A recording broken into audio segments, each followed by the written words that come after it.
is the number to get into the show, but we have a jam-packed first hour that you guys are going to absolutely love, and it's going to definitely start with a little bit of the Alabama athletics, whether we're talking about Alabama football or Alabama basketball, which I could say that every Alabama fan right now is just a little bit more happy about. But on top of that, we haven't given up all hope when it comes to the Alabama fan base about this Crimson Tide football team making it into a postseason push. And it all is going to start with that matchup against Auburn on Saturday. Of course, we always have one Mr. Drew DeArmond on Fridays, but since we're not going throughout the week, we can't really do that. We're going to be hanging out with our families, and we hope that you guys have a fun and safe Thanksgiving hanging out with yours as well. But on the Neighbors Wealth Management Hotline is the one, the only Drew DeArmond from Talkin' Ball, presented by McCurry Motors and Alumni Hall. First thing to get off the bulletin board, Drew, I want to know your opinions on this basketball team because I know you were definitely focusing on them while they played in Las Vegas last night against the Houston Cougars. Talk about that performance. I mean, it was a great gutty win, man. I mean, it was they played Houston two other times under Nate Oates. They're 3-0. It's hard to believe they played them on their home floor when he was going into year 3, and then in year 4, the Brandon Miller season. A couple years ago, they played them at Houston. They were able to win a rock fight there and make some plays and come back from a big second-half deficit. And last night, it was basically dip and tuck the entire game. That's kind of what I expected on a neutral floor in Las Vegas. Kelvin Sampson's teams are some of the most physical and tough-minded in college basketball. And, but Alabama was able to, match their effort, match their intensity, beat them on the glass, which is huge. They had a few too many turnovers, but they overcame them with a lot of great effort. Mark Steers bounced back from, the worst game of his Alabama career, honestly, when he didn't score a point in the win over Illinois. He scores 24 last night. But the big thing was, Mohamed Diabate, 10 points, 16 rebounds, 3 blocks. And then I believe he set a record for, production points for the Hard Hat Award that they give you for the grit and the determination, those stats that they follow when you come in and make an impact. And again, he came off the bench, much like he saved their season against Grand Canyon in the NCAA tournament last year. He did the same thing last night. He showed a lot of toughness and a lot of intestinal fortitude. And you get that win in overtime, 85-80, and to stack that with Illinois after the disappointment in the Purdue game was big. And now they get a chance later tonight to play Rutgers, a team with Ace Bailey and Dylan Harper, two future NBA first rounders. They did lose to Kennesaw State the other day, but they're very talented. And if you win this game, then you get a chance on Saturday, afternoon to play in the Players Era Championship game over in Vegas. And if you do that, you're playing for $1 million pot. So in this new era of college basketball, as Latrell Wrightsville said in the huddle last night, hey guys, you want $1 million, you got to bring the effort and we got to bring the intensity. And you know how good a basketball team you can be if you can beat a Kelvin Sampson Houston team. Yeah, and it definitely would be a huge thing for him to go on and beat Rutgers, of course, tonight, and you're going to be able to listen to that one on our airways. We'll give you more information on that matchup coming soon. But another team in Alabama, of course, the Auburn Tigers, now moving forward in their own tournament, of course, in Hawaii. They faced off against the Tar Heels yesterday, got the dub, and now, they just continue on winning. And now we can finally say this. Alabama teams are 2-0 currently against that Houston Cougars team that ranks 6th amongst the country. So talk about this Auburn team as they also win against some of these top-ranked opponents.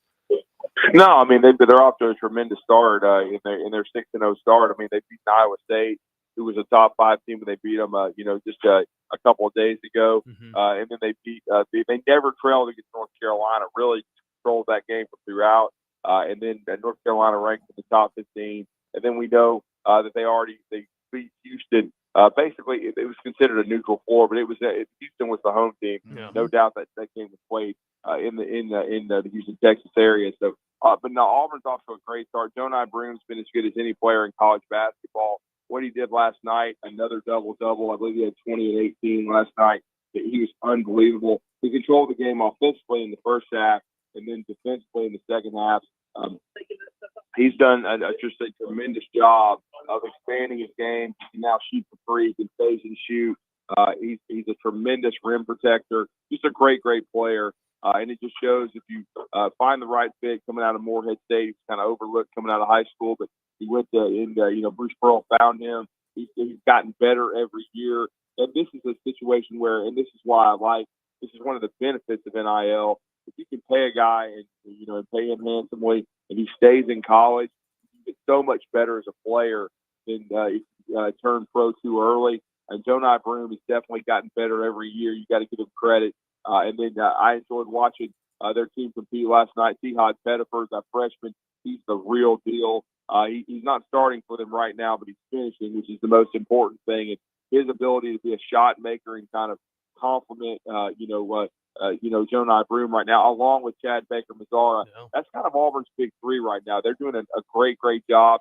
And now they have that. It's only the second time they've ever been in the Maui Invitational, and they didn't win it the first time. They got a chance to be the third SEC team to win it.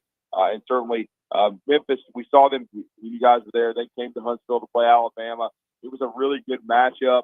It was a very physical game. But I will say, I wouldn't have, if you had told me, a month later, hey, Memphis is going to be playing Auburn in the Maui Invitational Championship. I wouldn't have believed it. I'm like everybody else. I would have thought UConn would have been in that final, maybe against Auburn, maybe against Iowa State or Michigan State. But certainly, you got to give Auburn tons of credit right now. They're playing the most challenging out-of-conference schedule of the Bruce Pearl era, and they're truly right now a top-5 team, maybe a top-3 team in college basketball. No doubt about that, and that makes that Alabama-Memphis exhibition, of course, in the Rocket City just that much more intriguing. Drudy Armand from Talking Ball on with us, talking everything Alabama and Auburn basketball, and now transitioning into the football. Of course, Bryant-Denny Stadium is going to be packed. It's going to be loud this Saturday. The Iron Bolts all going down. And when I look at this Auburn team, and I know I'm not alone when I say this, there's a lot of similarities to an Oklahoma Sooners team that, of course, didn't make Alabama lay an egg. Of course, that didn't happen. Alabama did put up 3 points. Some would say 10. But talk a little bit about the differences that Auburn has compared to an Oklahoma team and what Alabama is going to be able to take advantage of this weekend. Well, Alabama, it's more about their mindset. They've got to get back to playing winning football. They did not. It was a burn-the-tape game against Oklahoma. Auburn is coming off, their two best performances back-to-back of their season. Certainly, they were very impressive against Louisiana Monroe. But you would expect that. Monroe's now lost 4 games in a row. They're 5-6 on the season, but Auburn handled them to beat. And then to beat Texas A&M, who's had a good year in the first year under Mike Elko, to build that 21-0 lead, and then to show the fortitude to get that field goal, to kick the field goal, to get it to overtime, and then to execute in those 4 overtimes to get a win. I mean, a lot of confidence there. They've got a big-time running back in Jarquez Hunter, and Alabama's going to have to stop him. It's really a simple formula, guys. In order to win the Iron Bowl, Alabama's going to have to outrush Auburn. It's going to be Jalen Milroe. And I'll say it again. It's not so much the called quarterback run. Milroe needs to do more improvisational stuff at times. And he did some against Auburn in the Iron Bowl last year and actually had a good game running the football. But like I said, they've got to outrush Auburn. Milroe has to protect the ball because he had a disastrous second half with those 3 interceptions. And then what they have to do, the biggest thing, too, is they have to create turnovers. They only created 1 against Oklahoma. They lost that turnover battle. The 2 turnovers Alabama had in the third quarter side of the game. They can't turn it over against Auburn. If they do, this Auburn team, Peyton Thorne has played better football in the last month. Seen the emergence, now of Cam Coleman. And we know Keandre Lambert-Smith's a big-time guy. Yeah. Alabama has got to force turnovers. They've got to control the football a little bit, outrush the Tigers. And then Milroe has to be the good Milroe. But I will say Alabama's been much better at home. We'll see if they can, channel that against Auburn. And Kalen DeBoer, this would be a big win for him in a rivalry game at home. Give him some momentum going into the signing period next week. And then it would keep Auburn from going to the postseason. Now Alabama needs a ton of help in the college football playoff. It's not completely over for them in that regard, but again, need a lot of help. But, none of it matters if you don't win the Iron Bowl, and they need to clean some things up. They need to play with more passion and intensity and pride. And hopefully, with some of the bulletin board material they got from the other side, That shouldn't be an issue, you would think, with Auburn coming out and basically challenging them and saying they're coming into your house and going to win. What was Oklahoma's game plan that really threw Milroe off on Saturday? Well, I think as far as from Milroe's perspective, they just took away the run. They did a great job of concentrating on taking his legs away. And I've said this, and I put it on my X account. Milroe doesn't function well if he can't run the football. He needs to be able to run the football to get himself going, Joe, and get himself in a rhythm. If you've watched him in his career, when he runs the football well and can get going and help move the chains, then he tends to throw the football better. He tends to play with better energy. When he's struggling and he can't run the football and you make him operate from the pocket, watch him throughout his career. He's just not a pocket guy. He's not one that's been able to throw with accuracy and consistency from the pocket. And when he can't do that, when you make him operate like that, Alabama's offense usually isn't playing well. They're 3 and out. They're turning the ball over. And again, the one thing about this team that I'll say is when they've gotten off to poor start, I don't think the coaching staff has adjusted well. And Milroe hasn't. I think Milroe, as a leader, you saw that half-hearted effort to stop the Big Six wasn't very good, and he hasn't responded well to adversity himself. So getting off to a good start should be paramount. They should be motivated, but we'll see because this Auburn team's playing with more confidence. I still lean toward Alabama because of the home field and because I think they have the better roster. But again, this is more of a pride thing. It's about the jersey. No. It's not about the name on the back. It's not about rank. It's about what's across your jersey, the front of your jersey, and your helmet. And, do you want to go out with a win over your biggest rival? Auburn's an improved football team, but they're still not a great football team. It's still a game you should win if you're the University of Alabama. And I think, certainly Auburn saw the game plan because I thought Oklahoma basically copied Vanderbilt to a T, both offensively and defensively, and they won the game up front. And that if Auburn's going to upset Alabama, that's what they're going to have to do is win the game up front. And that's what bothered me about the Tide last Saturday. They didn't play with enough physicality on both lines of scrimmage. They talk about game plans and X's and O's and all that, but they didn't play physical football. And they're going to have to play physical football if they want to beat Auburn on Saturday. Totally agree with you. Drudy Armon is our guest. And before we get you out of here, we know that Alabama still has a slight chance. They do have a chance to make it to the postseason, but it all starts with beating Auburn and probably beating them big. Here's the thing, though. What all needs to fall into place even after the Iron Bowl for Alabama to slide into that 12-team playoff? Well, I mean, I've thought of it more and more, but they really need Texas to beat Texas A&M, knock Texas A&M out of consideration. Even though they didn't play each other, but it would knock A&M out. I still think they need South Carolina. The more I've thought about it, to beat Clemson, knock Clemson out, and then the committee can. There at least is that talking point where Alabama beats South Carolina. No. I know that some are talking about South Carolina's playing better football down the stretch, but the head-to-head still matter in a lot of ways. So you would have the head-to-head win there, so that Clemson could be knocked out, by South Carolina. And then to me, they need Miami to beat SMU because SMU hasn't played a great schedule. Get SMU with a second loss. SMU also lost to BYU, and SMU just doesn't have the national brand that Alabama does. So you need SMU with a second loss as well. So to me, they need the ACC to be a one-bid league. They need the Pac-12 to be a one-bid league.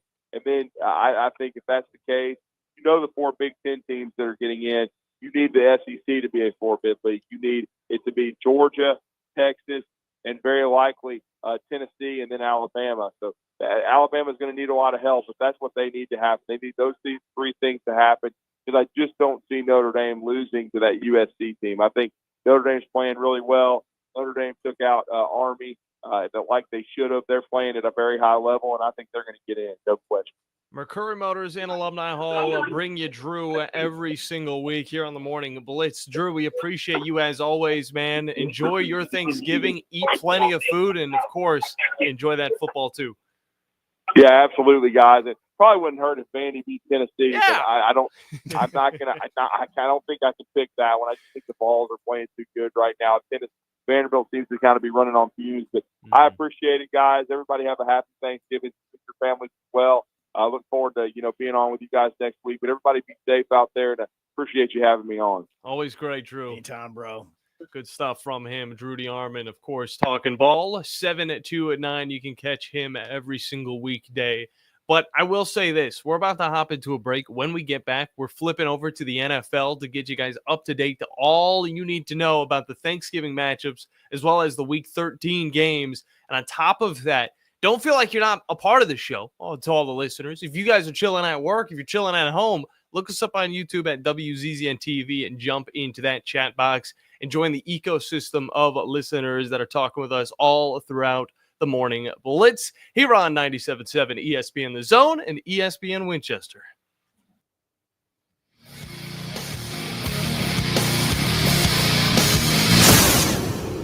When you call most roofing companies, all you'll hear is, you need a new roof. Not when you call Fleming. At Fleming Roofing and Restoration, we're focused on your needs, whether it's an easy repair or a full roof replacement. Folks around here trusted Fleming since 1965 for all their residential and commercial roofing needs. And as the area's storm damage experts, Fleming knows all the ins and outs of the insurance claims process. Log on FlemingHSV.com to schedule your free estimate today. Fleming Roofing and Restoration. We show up. No representation is made that the quality of the legal services to be performed is greater than the quality of legal services performed by other lawyers. This is Wes Neighbors sitting here with Stan McDonald. Stan, tell everybody why you're the best damn dirt lawyer in North Alabama. Yes, Wes, at Jacob Title and the Stanton Law Firm. You know I'm a dirt lawyer, and a lot of our friends know that, which means we specialize in real estate. Now, if you own real estate or you're buying it or you're selling it, you need to do a closing, but a lot of times there's legal issues associated with that. We're a great group to talk to. My son, Lewis McDonald, heads our commercial closing division, and we approach your real estate needs very seriously. We seek to be the premier real estate closing company in North Alabama, and we do it in such a way it shows that we're experienced, we're for your success. We like to handle your real estate needs the same way Coach Dan Reeves used to say, never let them see you sweat. And that's going to be to your benefit, too, when you visit us at Jacob Title and the Stanton Law Firm. Our website online is jacobtitle.com. If you work in a dangerous or logistically intense industry, you know good training can be a challenge. There are training costs, safety concerns, and difficulty replicating real-world scenarios. There's a better way used right now in the Army and in all our armed services to better prepare our heroes, and it's available to you in your organizations. Higher Echelon's Game Development Team is revolutionizing learning in military training, dangerous industry, STEM, and sports performance domains with cutting-edge virtual training that immerses you in lifelike scenarios without the cost and safety concerns for trainees. With Higher Echelon's game-based training, you'll experience realistic simulations, precision accuracy, and unparalleled safety. Higher Echelon founder Dr. Joe Ross is retired Army who played and later coached for the cadets and puts that experience to use. His team has been building cutting-edge virtual training environments for soldiers and clients for a decade. Higher Echelon, the name you can trust for advanced training solutions. Reach out at higherechelon.com to get your free consultation. Go Higher and go Army. The Iron Bowl began in 1893. It is November, so it's time for another Iron Bowl. We'll get you up to date on the latest, hearing from both coaches and reliving some of the more memorable moments from past Iron Bowls. 1989. I don't need to tell you the magnitude of this Lyle field goal of 34 yards. Angle to the left. The ball will be placed down on the near side hash mark by Dickinson. There's the kick. Kick is away. Kick is good. Auburn 30, Alabama 20. Well, the Auburn sideline is celebrating, and they just brought out the Gatorade jug, and they doused Coach Dye. He's soaking wet. 3rd down and 10 for Hollingsworth. Hollingsworth out of the shotgun is going to throw long. Looking for Sanderson. Knocked down and intercepted. Intercepted by Dennis Wallace. And this one, my friends, is history. From the Fox 54 Weather Center, I'm Chief Meteorologist Jordan Dressman. Showers and thunderstorms across the Tennessee Valley as we head into the overnight, early into your Thanksgiving. Some of those thunderstorms could be on the stronger end of the spectrum. We're talking about the threat for heavy rain and some gusty, damaging winds. That activity should be out of here by about 7 or 8 o'clock in the morning on Thanksgiving. After that, we're talking about some scattered showers through the rest of the day on Thanksgiving under a mostly cloudy or an overcast sky. Thursday night, early Friday morning, we're going to be clear and quiet across the Tennessee Valley. Temperatures drop into the lower 30s. A mostly sunny sky on Black Friday. Temperatures only climb into the mid-40s. Much the same on Saturday. We start the day in the upper 20s. Mostly sunny Saturday afternoon. Temperatures only climb into the mid and upper 40s. I'm Chief Meteorologist Jordan Dressman on your home for ESPN Radio, 97.7 ESPN The Zone. From Coleman to Fayetteville and all points in between. Son, pull the hammer back. Smokey's coming at you in a plain white wrapper. 97.7 ESPN, The Zone.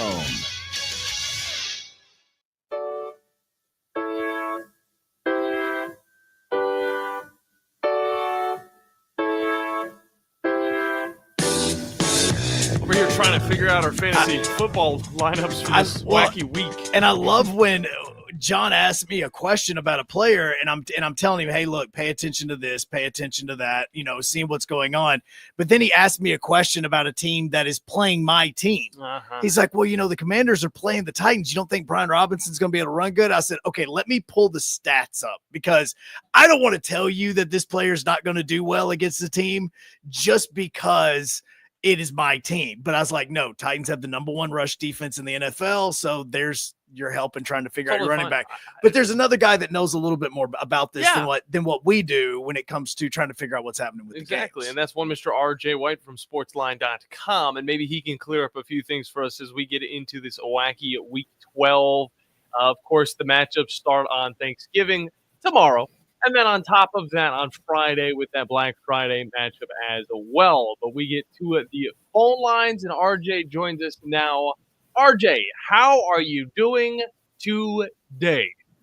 I'm doing good. How are you? We're doing wonderful, man. Looking forward to a great Thanksgiving full of a lot of food, a little bit of turkey bowl football, because that's honestly what the day is all about, in my opinion. But on top of that, of course, the NFL and the slate of games that we get.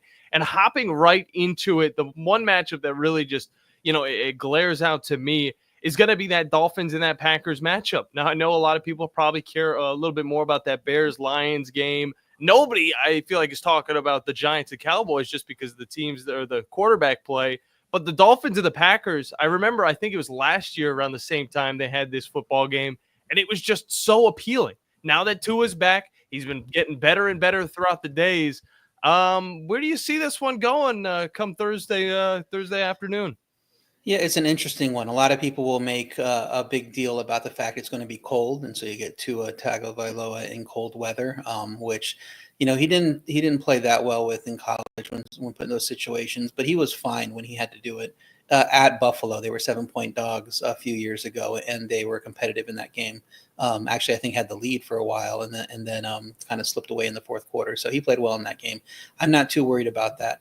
The interesting thing about the Dolphins is not just Tua's play and the offense's play, but the defense has been very good over the last few weeks since he's come back. Really seems like they have hit their stride now, and they're getting to be up there. And I'm not going to put them number 1, number 2, or anything, but they're getting to be up there in that like top 10 type of tier. And so they can come to this game and give the Packers some problems. The Packers are dealing with injuries to key players on both sides of the ball. Romeo Doubs had that pretty ugly looking concussion. I don't think he gets cleared on the short week. Jair Alexander's dealing with, I believe, a PCL sprain. Didn't play last week. Hard to see him suiting up on the short week. Missing a linebacker too for the Packers. I mean, it just seems like it's going to be a little bit of a decimated Packers squad on both sides of the ball, missing some key guys. And the way this Miami team's playing, I could see them going up there, getting the win, even in that cold weather. Ooh, okay. RJ White joining us right now from Sportsline. You can see him on WZZN TV by going to 97.7 ESPN or ESPN Winchester and looking at it there. And look, we're going to be forced to watch this Giants-Cowboys game. It's Thursday afternoon. We're going to be all in like that whole post-Thanksgiving lunch, like coma thing. So we're just going to be sitting there staring at a television. Can you give us something positive that may come from this game other than one of these teams is going to have to lose? Yeah, so the Cowboys defense has not been playing well. I mean, we saw even a game that was low scoring explode late against Washington, and they gave up a huge play to Terry McLaurin. This is going to be a Malik Neighbors type of game. He was mad he didn't get the ball enough last week. They're going to look to feed him. And if you want to look at one of the best young players in the league, that's going to be the spotlight, is to watch him play. And his effectiveness would go up if Tommy DeVito's ruled out. He came out of that game banged up. They're not 100% sure he's going to play. He was limited in practice on Tuesday. We'll get a more clear idea of the situation today when they put out their final injury report. But if it's Drew Lock, that's already a spike up for the offense. We saw the betting markets, move that way once they found out that it wasn't 100% DeVito would play. When Dayball kind of left the door open, the line dropped from 4 to 3.5. And so I think you see the line drop even more. It might even go cross through 3 if it's Drew Lock. And then you get more of a competitive game that people will be interested in with an actual legitimate NFL quarterback out there. And we have breaking news as we are sitting here this very second. Speaking of the Cowboys and the Giants, as right now we are finding out that now former Giant quarterback Daniel Jones is signing with the Minnesota Vikings. What? Jeez. So what on earth does that actually mean? Because Sam Darnold's been playing fantastic. Yeah, if it's, if that is true and he is going to the Vikings, it doesn't mean much in terms of just giving them better depth. Must mean they're not that confident in Nick Mullins, who's been there for a while, and they want to have a better number two. But there's no way that Daniel Jones would come out and supplant Sam Darnold with how well that team has played, 9-2. So it's not. I don't think it's anything about the confidence in their starter, and it would be more of a depth option there. And he just wants to be on a contender. But actually, kind of talk about that move as a whole too, because now that the Giants they've gotten rid of Daniel Jones now.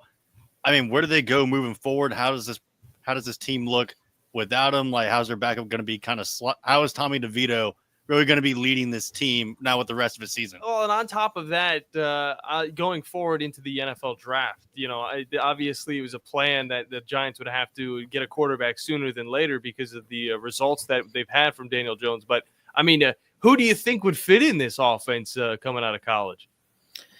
Yeah, I'm not quite sure on the fit there. We'll have to see. I think getting a guy like Jalen Milroe in for Brian Daboll, who's a very smart OC, just wasn't able to make it work with Daniel Jones. If he still is the coach, I think that'd be a nice little marriage to have him be able to get the most out of Milroe there. We saw what he did for Josh Allen in Buffalo. So if he's given a chance to take this team forward in 2025, I really would just look for fits that Daboll can develop into his type of quarterback, because it didn't really seem like that was Daniel Jones. So to me, the situation with starting DeVito over Locke is more about tanking and trying to get an earlier pick. So we'll see what people, who people are leaning towards as the top picks in the draft once they get through the evaluation process, because we see guys emerge every year. We see a guy like JJ McCarthy get in the mix, and then a few years ago, Zach Wilson, didn't pan out, obviously, but he was so good in the pre-draft process that he kind of nailed on as the number two for whatever reason over Justin Fields.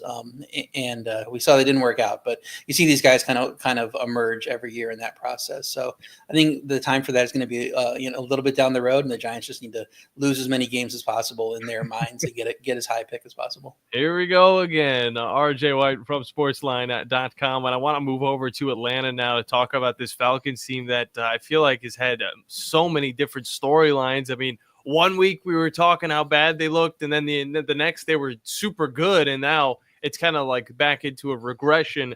Talk about this matchup against the Chargers this weekend, as of course the Chargers coming off of a close loss to one of the best teams I would say in the league, the Baltimore Ravens. Yeah, so the Chargers have been exposed a bit defensively the last few weeks, having to play the Ravens and Bengals, two really good offensive teams. So how the Atlanta looks really depends on, do you slot them among those teams, and are they that good offensively with their weapons? Coming out of the bye, they should be healthier, obviously, so that's going to help.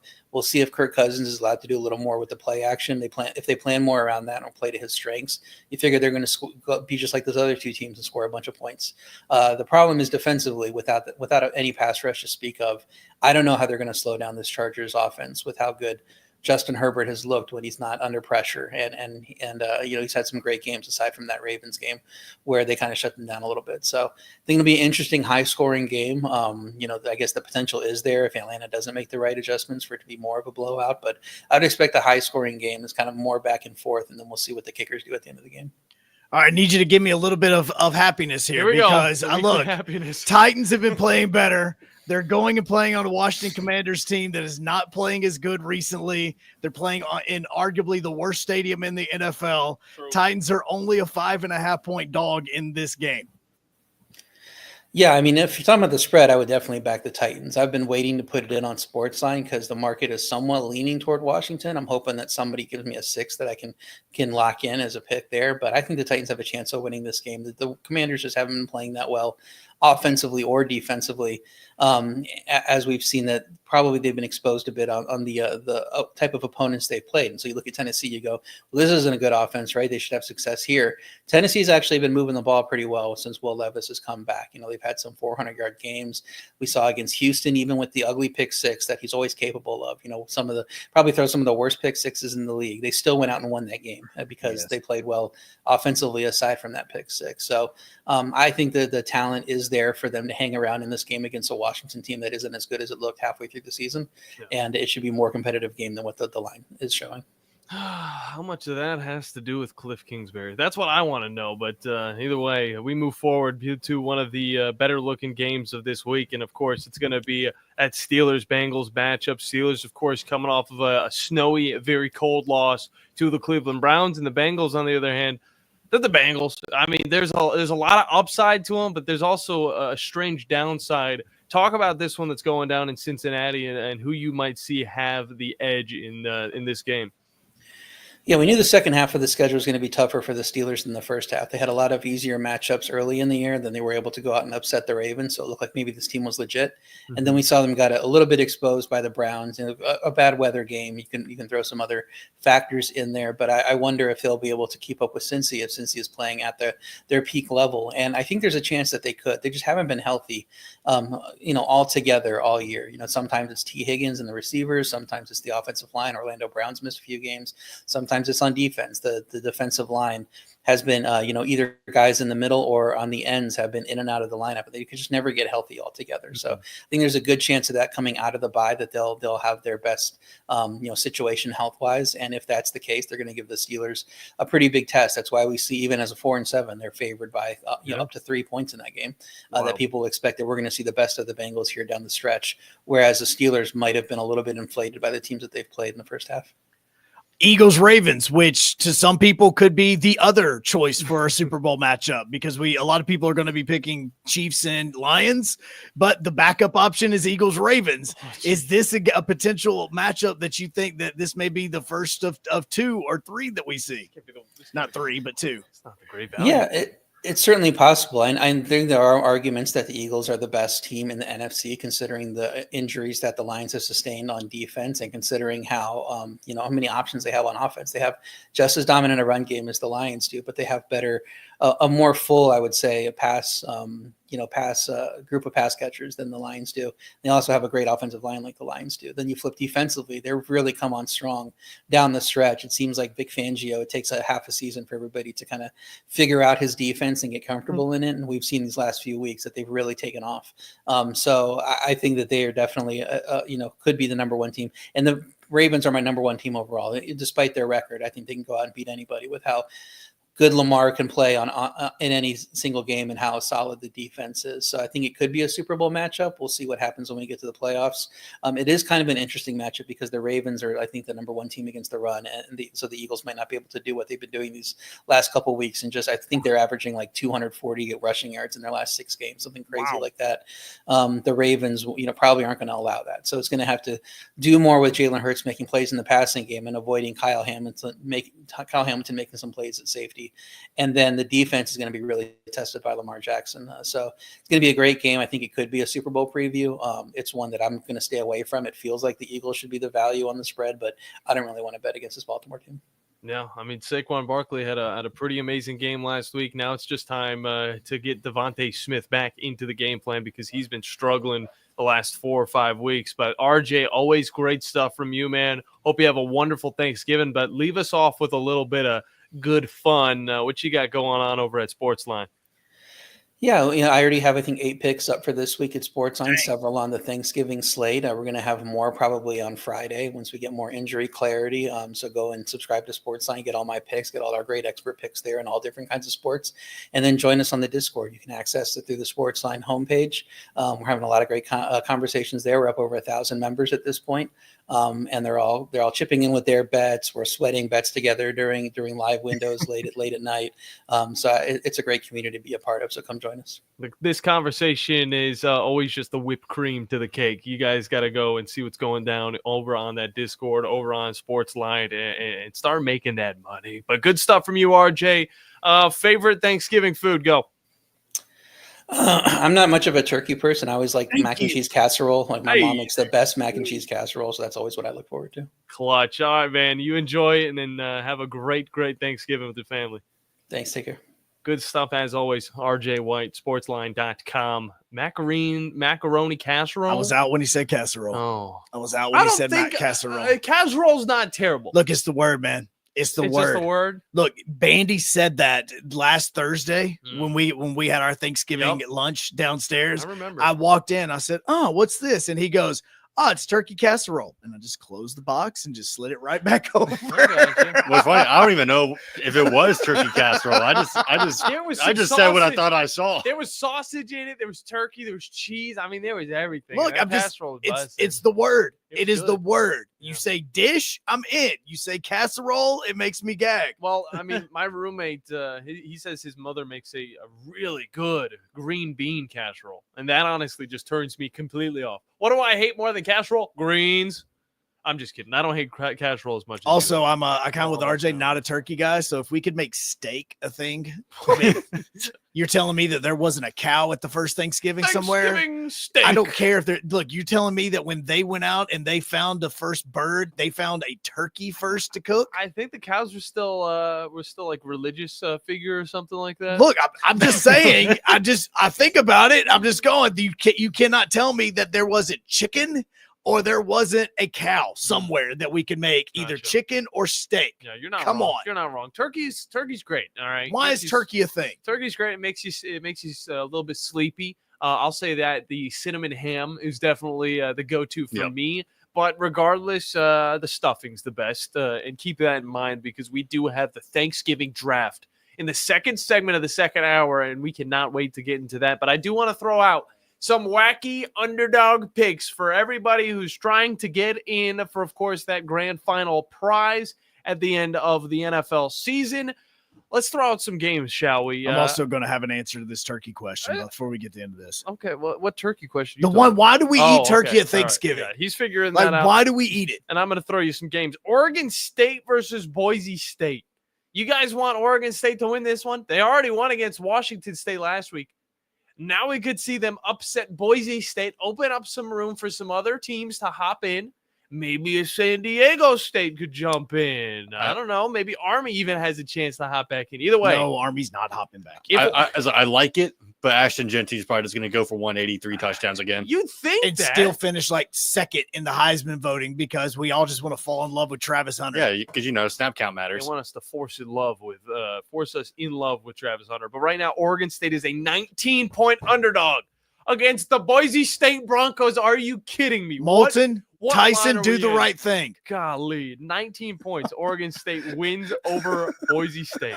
I'm already advocating for Ashton Genty. Absolutely. I am advocating for him. Moulton, Tyson, do the right thing here. On top of that, Georgia Tech versus Georgia. Obviously, this one is going to have a little bit of a mixed fan base in the crowd. It's all going to be Georgia people. 19.5 points if Georgia Tech gets the win in that one. On top of that, we go down the line a little bit more. Kentucky versus Louisville, a little bit smaller of a line, but right now Kentucky, the Wildcats of the SEC, are currently a 3.5-point underdog. And then Michigan and Ohio State, that really amazing rivalry with rich history. Right now, Ohio State is a 20-point favorite.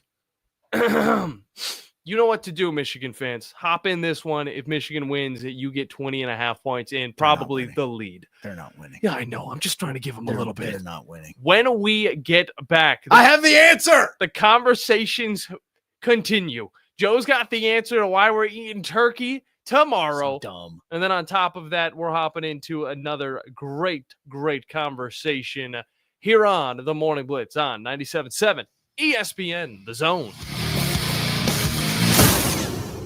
Merry Christmas, everyone. Bob Baumhauer here. Are you out of ideas for those stocking stuffers? Our selection of delicious signature sauces make great stocking stuffers for that chef of the house. Kick up your favorite holiday dish with our legendary hot sauce. If you enjoy our char-grilled black and white chicken, then grab a bottle of our fabulous legendary white barbecue sauce. Would you like to have a Bam Bam shrimp on your holiday menu? That's easy. Just pick up a bottle of Baumhauer's Thai sweet chili sauce. Baumhauer's Victory Grill. Legendary fun, legendary food. Next time you're online looking for landscaping inspiration, open Instagram and check out Southern Gent Landscaping. They can help make your yard your dream outdoor oasis. Southern Gent Landscaping can handle it all, from landscape maintenance and installation to irrigation and hardscapes, even AstroTurf. Turn your yard into a landscape you'll be proud to show off. Call Southern Gent Landscaping at 256-509-6088. 509-6088. Southern Gent Landscaping. Professional landscaping performed with satisfaction guaranteed.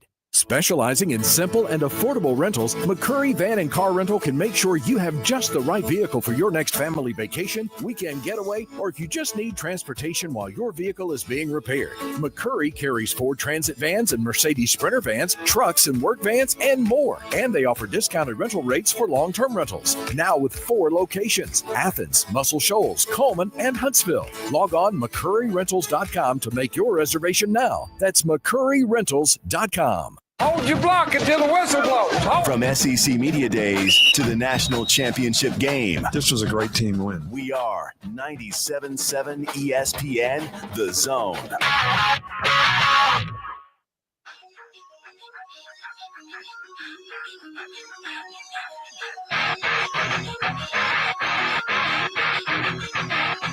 If you having girl problems, I feel bad for you, son. You got 99 problems, but whoa. Welcome back. Told you, every song is edited, man. Dude, you every are so song, thorough. I have to be thorough because I like way too many songs that have cuss words in them. Yeah, I'm with you. And also, if you have not given the new Linkin Park a try, you've got to give them a shot. I've listened. New lead singer, she's legit. Wait, she's good. Wait. There's actually new songs they're coming out with. Yes, they've come out with 2 new songs. I've got one of them in the system right now. Oh, and it is really, really good because they sample the OG. Yeah, because he passed away, and then she hops in with the chorus and everything. Oh, music video is awesome. See, I thought they were just sampling and just redoing a lot of the songs. No, they audition a brand new singer, and she goes hard. That's awesome. She goes hard. I'll have to give it a listen. If it's anything like Paramore or Icons for Hire, then I'm gonna go for it. It's Paramore turned up to about 5 more degrees. Okay, there's something about that actually intrigues me. But you know what? There's something that intrigues me even more about this upcoming matchup, and of course it is the Alabama and the Auburn game, and of course most people around this area know it as the Iron Bowl. It is one of the only Iron Bowl. It's the only Iron There Bowl. is no basketball Iron Bowl. There's no baseball Iron Bowl. It is the only Iron Bowl. Let's be honest, though, that basketball Iron Bowl that you say doesn't exist does not exist. Pretty intriguing as well, but we'll talk a little bit about that as well as the game this weekend with one Mr. Cody Goodwin from Bama 247. And Cody, how are you doing today, man? I'm doing great. And I'm still an outsider, kind of a newbie to the South, but I like the idea of the Iron Bowl of basketball. Dang it, man. That's what I'm saying. No. Let's do it. Cody, look, we vibe on the Chiefs, man. Don't do this to me. Would it change your mind at all if I tell you that there's a very real possibility those 2 teams, Alabama and Auburn, could play 4 times in basketball this season? No, you are absolutely correct that they could play 4 times, and one of them could be in front of 100,000 people. 4 Iron Bowls. So does that mean what? The presidents just have to sing the each other's fight songs at halftime of every single game? Is that how we're doing this? Come on, Cody.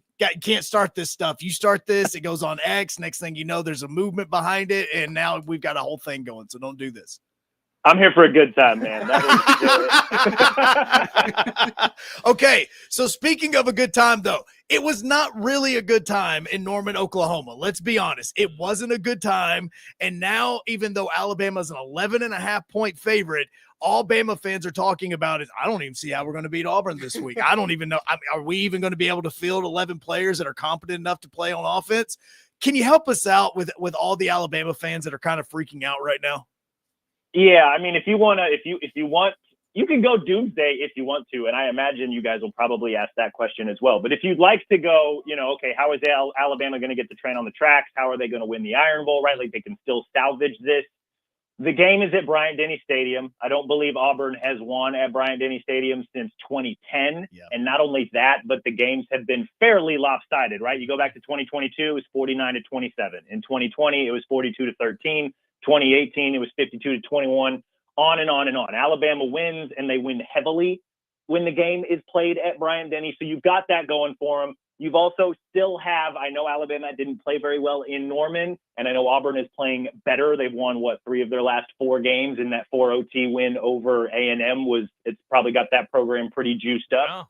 Alabama still does have a pretty significant talent advantage. I know Auburn is closing the gap a little bit, and they've got a really good recruiting class coming in next year, but there's a reason Alabama is a multi-possession favorite in this game. They are the more talented team, and Vegas expects them to take care of business. Vegas also expected Alabama to win in Norman next week, but that's neither here nor there. So there's, I think the players get it. We got to talk to some of the Alabama players yesterday, and they're pretty focused, right? Because Auburn, they were talking a little bit on Monday when they met with the media. Yeah. And we asked Alabama about some of that stuff, and they were just like, you know what, that's fine. I think we'd rather play the game on the field. So there's a quiet confidence about the Crimson Tide coming into this matchup. Since 2006, Auburn is 1 of 7 in Tuscaloosa. That's the comeback that you were talking about in 2010. Mm-hmm. On average, Alabama since 2006 has scored 37.3 points a game in the Iron Bowl, and Auburn has only scored 18.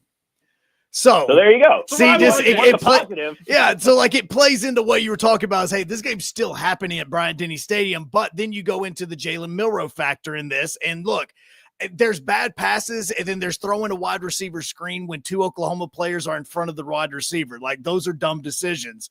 What does he have to do, and what did the players talk about them needing to do differently going into this game after what happened in Norman?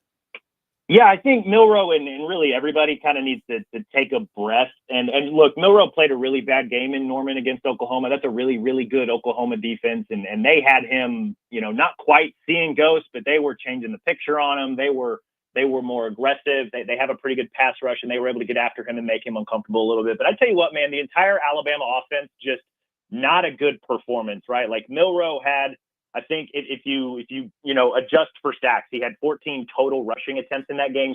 7 went for positive yards and 7 went for negative yards.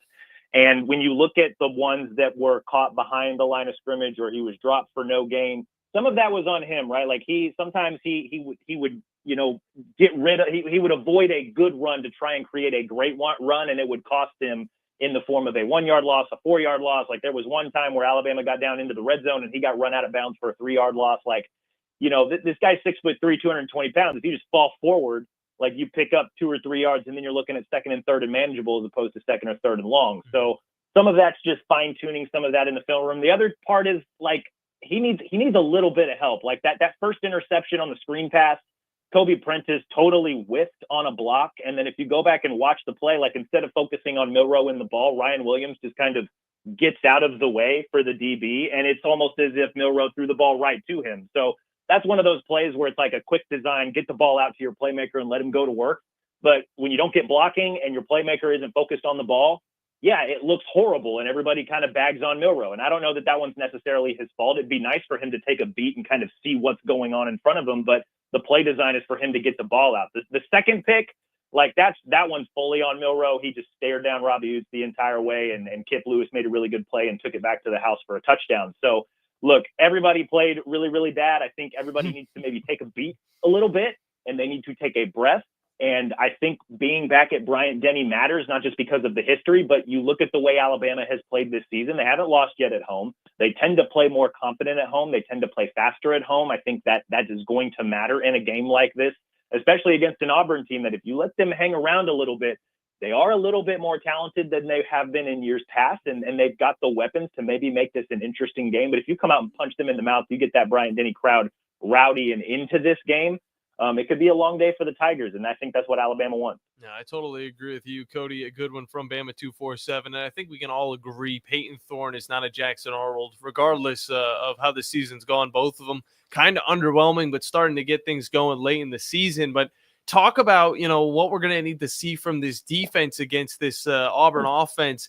And how do we, negate whatever Peyton Thorne's going to do? Is he going to be a run factor? Because that is a problem for this Crimson Tide team. And on top of that, who's going to be that person that's going to have to stop him, of course, with the injuries on defense? Well, this is where the folks who are kind of, doomsdaying and maybe a little bit worried. I don't know that it's necessarily 100% Peyton Thorne that they should be worried about, but I don't think people fully understand how big the loss of Deontay Lawson is going to be. Yes. And, because he's the green dot, he's the middle of the defense. What he does, he does not come off the field, right? And so him not being there, you've got good options in Justin Jefferson and Jahad Campbell, but not having Deontay Lawson in the middle of that defense is going to force you to probably either one, play Jahad Campbell in the middle a lot more, which is what I believe they're going to do, or you're going to have to stick a freshman like Justin Okoronkwo or, a guy who hasn't played a lot in Jeremiah Alexander in the middle of that defense. And I'm not sure that this is a game where you want to experiment. So what happens when Jahad Campbell has to stay in the middle? Well, he's been experimenting at that wolf position a little bit as kind of that guy on the edge where he can rush the passer a little bit. He can drop back in coverage. He can set the edge, right? Like Jahad Campbell's kind of that queen on the chessboard for Kane Womack. And so when he has to stay in the middle to make up for what you're losing in Deontay Lawson, that impacts Alabama's ability to set the edge. That impacts Alabama's ability to play the run. That's going to impact Alabama's ability to rush the passer. And they're already not very good about rushing the passer. Yeah. If there's one thing about Peyton Thorne is that if you get pressure in his face, he tends to make a lot of mistakes, right? And that's Alabama's defense has feasted on that. They've been able to drop some funky, unique blitzes to force quarterbacks to make some mistakes. And just not having D-Law there in the middle of the defense just kind of limits your overall versatility. And so when you don't have that type of versatility, right, then you bring in a guy like Jarquez Hunter, who is running as well as any running back in the SEC over the last few weeks and then really over the course of the season. Peyton Thorne, for as much as he struggles when there's pressure in their space, when there's not pressure in his face, Auburn has a pretty good deep passing game with Ken Coleman and Keandre Lambert-Smith on the outside. So you see where I'm getting at, and I understand why people are maybe doomsdaying a little bit. Like the loss of Deontay Lawson is a really big thing, and I don't really know how Alabama's going to generate much in the way of a pass rush if you have to keep Jahad Campbell in the middle. Because if you maybe put him on the outside, then Auburn can attack the middle a little bit, or at least you're maybe taking a little bit of a chance by trying to put all your eggs in the pass rush basket. So I'm really curious to see what Alabama is going to do with Jahad Campbell. I'm curious what they're going to do in the way of a pass rush. I mean, Auburn's offensive line isn't great, so maybe this is finally the game where LT Overton kind of returns to form a little bit. He's been pretty quiet the last few weeks against gettable offensive lines. So, maybe he returns to form and saves the day, but it's one of those things where I kind of have to see it to believe it. So the people who are worried, I understand. Like, I can totally see the path here for the Tigers. Is this Deontay Lawson loss of him, has that kind of been not swept under the rug, but not talked about as much as you would have thought it would be with how important he is to the defense? I think it needs to be talked about more. I don't know that you can stress enough how big this loss can be just because of what it means for Alabama's defense. You can try and play Justin Okoronkwo and Jeremiah Alexander and Caden Jones in the middle of that defense, but do you really want to put some inexperienced guys in the middle of the Iron Bowl for their first big game, right? Their first start potentially. And I mean, you can do that, but you're obviously taking some risks there. So that's why I'm really curious to see what they do with the linebackers. That's why I think they'll probably keep Jahad in the middle and maybe just see if they can get the pass rush going with Quay Roussard, Yonze Pierre, or Jamarian Latham. Played a little bit of wolf last week against Oklahoma, which was a little weird, but they're trying to create some depth and versatility. But yeah, I don't know that the loss of Deontay Lawson is a big deal that I don't know people are talking about enough. I think we're going to need to see a huge game from the secondary with that loss, but it's always a great getting you on, Cody. You do a great job of giving us all the details we need to know about this Alabama team, especially in a season like this when there's a lot more questions than there are answers. But let the people know where they can find you on socials and online. Yeah, man, Bama 247, part of the 24/7 Sports Network. We're on Twitter, or I'm on Twitter at Cody Goodwin. And for those who want a reprieve from maybe some of the football struggles, Alabama does play basketball again tonight. They play a pretty good Rutgers team out in Las Vegas. So it's a 9 p.m. tip on TBS, I believe, and we'll have coverage of that game as well. So come along and enjoy the ride. Heck yeah. Great stuff as always, Cody. Hopefully we can have a great Thanksgiving followed up with a great football game on Saturday.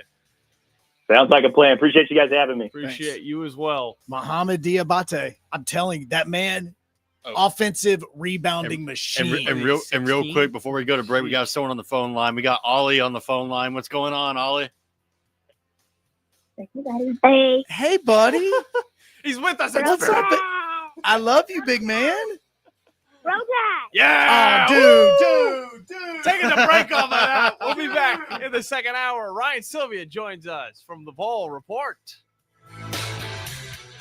Normally, when you call a roofing company, all you hear is you need a new roof. Not when you call Fleming Roofing and Restoration. Since 1965, the folks at Fleming have been focused on what you need, whether it's an easy repair or a full roof replacement, commercial or residential. And when it comes to storm damage, you want Fleming on your side. They know all the ins and outs of insurance claims and will guide you through the entire process. Log on FlemingHSV.com and book your free estimate today. Fleming Roofing and Restoration. We show up. You need a lawyer and pick up the phone. I'm attorney Gary Lackey. When you call for a lawyer, where does that phone ring? It might be in a call center somewhere, maybe 100 miles away, but my phone rings in my office. The Lackey Law Firm. I'm attorney Justin Lackey. My phone rings in my office too. So does mine. I'm attorney Jennifer Lackey. And when you've been hurt and need help, we're here. We're the ones who take your call. And get what you deserve. You want to talk to your lawyer. You don't want to reach a call center. With the Lackey Law Firm, that never happens. The Lackey Law Firm. And this is the most important part. We'll treat you like family because that's exactly what we are. The Lackey Law Firm. And I'll go you one better. If you can't come to us, we'll come to you.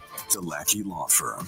The Lackey Law Family. 1-800-4RIGHTS. No representation is made that the quality of the legal services to be performed is greater than the quality of legal services performed by other lawyers. AL cert number 21014. Welcome into the hottest and coolest game show around called The Freeze. Today's contestant, Bob. Bob, can you tell me the heating and air business that provides free service with repair? Is it Talent Heating and Air Conditioning? Can you tell me which heating and air business provides free second opinions? Talent Heating and Air Conditioning. You are our grand prize winner. You have won a visit from the #1 heating and air business in the Tennessee Valley. Talent Heating and Air Conditioning? That's right. Talent Heating and Air is coming to you. This is Thomas with Talent Heating and Air Conditioning, and you don't have to win a game show to use us. We have free second opinions year-round, and we're doing free service calls with a repair. So just remember, call Talent Heating and Air Conditioning at 256-503-4490. Or visit us on our website at talenthvac.com.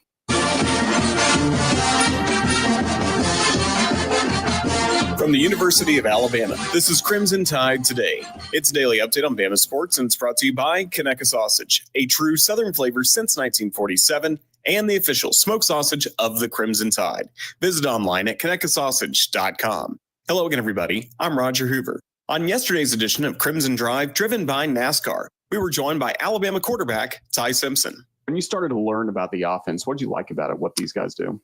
Yeah, I mean, of course, who as a quarterback, who doesn't like throwing the ball down the field? You look at the Michael Penix and the Washington guys last year, man, they're throwing it, 30, 45 times a game. Like that made me happy for sure. But I think the biggest thing that I really enjoyed is just, how much they just want you to play. I felt like, during my first couple of years, I felt not robotic, but I almost felt like that, I didn't play as free because I wanted to do things the exact way, where at the end of the day, it's always, it's a game. Just because they're playing this coverage doesn't mean that the ball has to go here. I'll have more in a moment. Favorite jeans, favorite shirt. Got Conecuh sausage and I'm firing it up. Yeah, everybody knows how I get my grill on. You can smell that flavor up and down the road. It's a little taste of heaven. Everybody knows. That's how I get my grill on. Conecuh sausage. It's just a little taste of heaven. We've got you covered for Alabama men's basketball tonight against Rutgers. Our radio coverage from Las Vegas will start at 8 p.m. Central, leading you up to tip-off at 9 p.m. You can listen on our full radio network, plus the Varsity Network app. Crimson Tide Today is brought to you by Conecuh Sausage. Crimson Tide Today is a production of the Crimson Tide Sports Network from Learfield. This is Brent Musburger's VSiN Action Update on 97.7 ESPN The Zone. This Action Update is brought to you by G-Bank. Earn cashback rewards on every eligible gaming transaction. VSiN.com/GBank. Top 25 football this week on Thursday. Number 20, Tulane by 14.5 against Memphis. Saturday, number 2, Ohio State by 21 against Michigan. Number 11, Tennessee by 10.5 at Vanderbilt. Number 17, Clemson by 2.5 against number 18, South Carolina. Number 25, Illinois is a 7.5-point favorite at Northwestern. Number 6, Notre Dame by 7.5 at USC. Number 7, Alabama by 11.5 against Auburn. Number 21, Arizona State's a 9.5-point favorite at Arizona. Number 5, Indiana by 29.5 against Purdue. Number 3, Texas, a 6-point favorite at number 15, Texas A&M. That's the VSiN Action Update on 97.7 ESPN The Zone. I'm Chuck Sanders. From the Fox 54 Weather Center, I'm Chief Meteorologist Jordan Dressman. Showers and thunderstorms across the Tennessee Valley as we head into the overnight, early into your Thanksgiving. Some of those thunderstorms could be on the stronger end of the spectrum. We're talking about the threat for heavy rain and some gusty, damaging winds. That activity should be out of here by about 7 or 8 o'clock in the morning on Thanksgiving. After that, we're talking about some scattered showers through the rest of the day on Thanksgiving under a mostly cloudy or an overcast sky. Thursday night, early Friday morning, we're going to be clear and quiet across the Tennessee Valley. Temperatures drop into the lower 30s. A mostly sunny sky on Black Friday. Temperatures only climb into the mid-40s. Much the same on Saturday. We start the day in the upper 20s. Mostly sunny Saturday afternoon. Temperatures only climb into the mid and upper 40s. I'm Chief Meteorologist Jordan Dressman on your home for ESPN Radio, 97.7 ESPN The Zone. Log on today, 977ESPN.com. 3, 2, 1. Joe Hunk, John Abraham, Bailey Lowery, 256-576-4977. This is the Morning Blitz.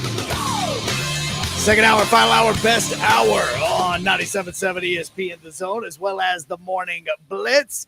And, of course, we are always brought to you by Fleming Roofing and Restoration. The guys you need to talk to about all of your roofing needs. If you're having any roofing problems this Thanksgiving, make sure you guys give them a call or look them up online at FlemingHSV.com to fill out your free quote today. And remember that Fleming always shows up. Just like the big zone deals. Make sure you go 977ESPN.com because we just added some more Lawler's barbecue onto there today because that's what we should be having for Thanksgiving. That's what I'm saying. And you could be the most unique person at your family function if you just go out and get some zone deals, bring those to the feast. This, by the way, the Thanksgiving turkey goes all the way back to author Sarah Josepha Haley or Hale, whatever. Yeah. She wrote a book describing the traditional Thanksgiving meal, and it included a roast turkey. So that's the reason we do this garbage. So you got to read the whole book to tell us why.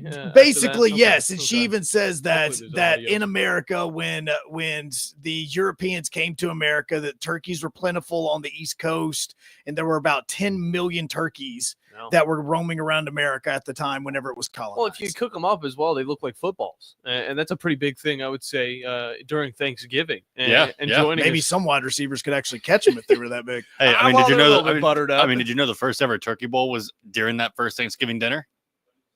What did they do? They don't know. They don't know the rules of football. But they just toss the over the head. Ryan Sylvia, let's go ahead and talk a little bit about the Volunteers as we are trying to move away from this as he joins us on the Neighbors Wealth Management Hotline. And look, Ryan, is this whole thing now, Tennessee and Vanderbilt, it should be a game that normally Tennessee fans would be okay with. But now with the way Vanderbilt's been playing, you're going into Nashville. There's a conversation about trying to checkerboard the stadium. How successful do you think that's going to be? I don't think that they're actually going to checkerboard. It's kind of been a running joke. I know a lot of people are like, hey, if you're going to the game, just wear orange. Just try to get that orange in the building and make sure that the fan base is seen, which they usually do travel really well. But yeah, especially with playoff implications on the line, I'm curious which way that swings things. Does that mean more Tennessee fans want to go and try to impact the game that could send their team to the playoffs? Or does that mean more Vanderbilt fans want to hold on to their tickets this time and see this game in action and try to maybe flip things to the Vanderbilt perspective? So I'm interested to see with the stakes higher. Does that mean more Tennessee fans or more Vanderbilt fans? Yeah, and talk about it a little bit. Of course, Vanderbilt's already in a bowl game, so this is going to be huge for that organization. But at the same time, I mean, this is a rivalry game. I mean, is this one where Vanderbilt wants to get the win just to see Tennessee possibly not make it to the playoffs? Oh, I think absolutely. I mean, anytime you talk about these rivalry games at the end of the seasons, I mean, think about the Iron Bowl or the Egg Bowl or something like that. Even if one of the teams isn't necessarily playing for like a big postseason spot, the other team definitely wants to play spoiler. So I think for sure that gives Vanderbilt, the fans, and also probably the players in the program a little bit extra juice going into this one, knowing that you can kind of stop your in-state rival from reaching the playoffs. With Nico and this offense, I know we know how Dylan Sampson's been playing so far, at least rushing attack, getting the record and rushing touchdowns. But we know that since the Oklahoma game, the offense really just kind of hasn't been the exact same. How has it to you looked to evolve over the course of the last few weeks as it continues to get towards the end of the season? Well, I think Nico's playing his best football down the stretch, which is kind of what you expect from a young quarterback, his continued growth. I think that really since probably that second half against Alabama, which feels like forever ago now, but since then he's been playing really well, and maybe he got set back a little bit by that concussion that he suffered or went into that concussion protocol against Mississippi State right before halftime, and then came out against Georgia, and I thought he did a fine job. I don't think you could really place too much of the blame on what he did, and then you look at UTEP, and he did an okay job there as well, considering the opponent. So I think he's starting to click, which I think is opening up a lot of things, and that's in the pass game, that's hitting the tight ends like Miles Kitzelman, that's connecting them more down the field throws. That also helps Dylan Sampson get going, though, and he's obviously been phenomenal. He's been over 100 yards in every game except 2, and that was last week against UTEP, where I don't know if he played a snap in the second half, and then he got over 90 yards against Oklahoma. He's also scored a touchdown every game. So obviously we all know what Dylan Sampson can do, but when Nico's starting to click, that opens things up even more for Dylan Sampson. And also in turn, when Dylan Sampson gets going, opens things up more for Nico in the pass game. And talk about the position that Tennessee's currently in within the standings of the SEC. I mean, this seems to be a pretty good area. I mean, they're controlling their own destiny. All they need to do is beat Vandy, and they're in. And then outside of that, you're not playing in the SEC championship. That's going to go to Georgia, and whoever wins that Texas A&M game. I mean, this is pretty prime spot for this Volunteers team to make it in. Am I correct about that? Yeah, I think if you win, not only are you in, but you might have a good shot to host a playoff game. As if the playoffs started today, they're the 9 seed, which means that they're one spot off from being that team that hosts. And so I'm curious to see how things shake out. What do you do with the Georgia team that right now would be the 8th seed, but if they lose in the SEC championship game, do you punish them and drop them, or do you kind of keep them where they are? I think that's an interesting question to see what they do with games like that. But there's also some teams ahead of them that maybe could get caught, like a Notre Dame playing USC, and USC hasn't been the best of recent, but maybe that's a game that Tennessee could get some help from. There's just other games kind of in the mix that could help Tennessee as well. So not only are you in a really good spot right now where you're saying, okay, well, if Tennessee wins, then they're in the playoffs. Well, if Tennessee wins, then heck, they might host a playoff game, which is just absurd. And that atmosphere is going to be crazy. And it's hard to imagine Tennessee loses a playoff game at home. No doubt about that. Ryan Sylvia from Vol Report is our guest, and he's talking to everything at Tennessee Vols as they look forward to the postseason. And we talked about Dylan Sampson a little bit, but you brought up Nico for a second, and to think about him and his age and what he's been able to do this season. I mean, it's pretty, it's almost unheard of, but talk a little bit more about him and where the future for this Tennessee Volunteers team is, if he, of course, stays at Tennessee and doesn't decide to go on to the NFL a little bit early, maybe 2 years from now. Yeah, I think Tennessee's in a really good spot going forward, which I think is kind of rare in college football. You see a lot of these top teams, and it's like, okay, they're in a good spot now, but what is that going to look like next year? Because a lot of those pieces are gone, and that's kind of where Tennessee was in 2022, maybe, where it was like, okay, things are rolling, but Hendon Hooker's out of eligibility. You know, Cedric Tillman and Jalen Hyatt are going to leave. You know, some other pieces are out of eligibility or going to leave for the draft, like a Darnell Wright, who ends up being the number 10 pick. So where do they go? And what ended up happening was that 8-4 regular season that they ended up accomplishing, which isn't bad by any means, but it was a step back from where they were and a step back from where they are just a year later. So I think Tennessee's got a lot of young pieces. Even if a Dylan Sampson decides to leave for the NFL, they've got some good backs behind them, and you have to feel like they could be a candidate to pick up one in the portal as well. You have Nico, who, assuming he stays at the program, which there's no indication that he doesn't plan on doing that, he should be better, and he should be taking, kind of those additional steps to becoming an elite SEC quarterback. But you have weapons at receiver coming back. You have a really young defense, which I think is a big deal too, because they're playing at such a high level where both your starting linebackers are sophomores. Both your starting cornerbacks are sophomores. You have a safety that should come back in Andre Turrentine. The other one, you have younger guys behind him that have played well. On the defensive line, you'll lose guys like James Pearson and maybe a couple other pieces, but you also have a lot of returners. So at the end of the day, they're really good right now, but also a lot of them are projected to return, which means that they'll probably be really good next year too. And I mean, this season's going to be longer than any other one. And we've seen a few of the reports come out already about some teams and who's going to be playing, who's going to be out, who's going to be questionable. Talk about this Tennessee team and how reliable they've been with their players and their depth. And then, going throughout up to 17 games, I believe. I mean, is this a Tennessee team that you could see make it all the way with that depth behind it, helping it push forward? Yeah, I think that's one of Tennessee's biggest strengths right now is its depth, especially on the defensive side of the ball. You look at the defensive line, and they're getting like 12 guys in a game in just heavy rotations. And you look at the snap counts, and even guys like James Pierce are only playing like 25 snaps because of how much depth they have. And that helps when James Pierce is in the game because he's so much fresher than the tackles he's going up against. That it's just an even bigger advantage than he already had. You look at linebacker, that's probably their weakest area in terms of depth just because of the Keenan Peely injury. But Jalen Smith has come along really well. Caleb Perry's playing at a nice level.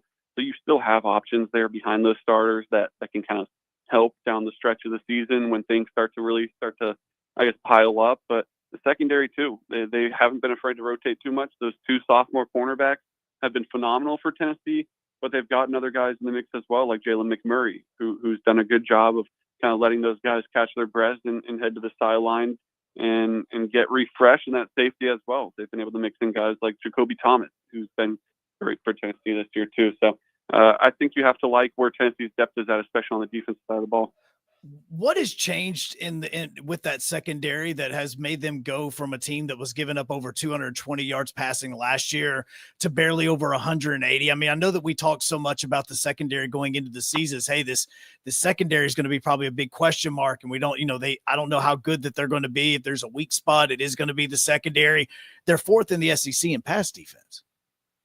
Yeah, they're young, but they're really talented, and I think that's the difference. Is Tennessee in the past couple of years had older secondaries and more veteran guys playing the positions who weren't necessarily, I don't want to be disrespectful, but they weren't like the 4-star recruits, like the really highly touted guys coming into college like a Ricky Gibson is, or Jermon McCoy. He wasn't highly touted coming into college, but he was very highly sought after in the transfer portal after his first year at Oregon State.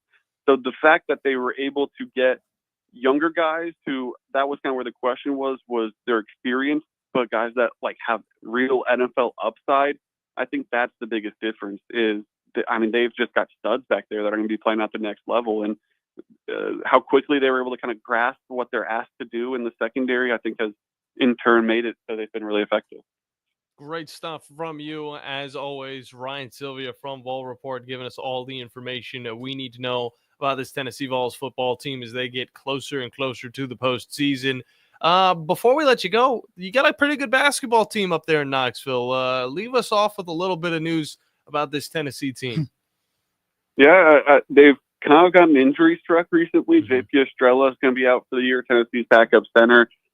Cam Carr is going to be missing time until probably about Christmas or New Year's, and he's a nice rotation guy. But at the same time, even though that rotation is getting a little thinner, they've got some real hitters at the top. Zakai Ziegler returns, the SEC Defensive Player of the Year. Chaz Lanier comes in out of North Florida, who's been phenomenal. I think he's scored 25 points on like 6 made 3-pointers in the first half of their game in the Bahamas against Baylor. So he's been great to kind of help boost that offense. Then it's a Rick Barnes team, so the defense is going to be fantastic as well. So they're trending in a really nice direction. They could do some real damage come March, come April.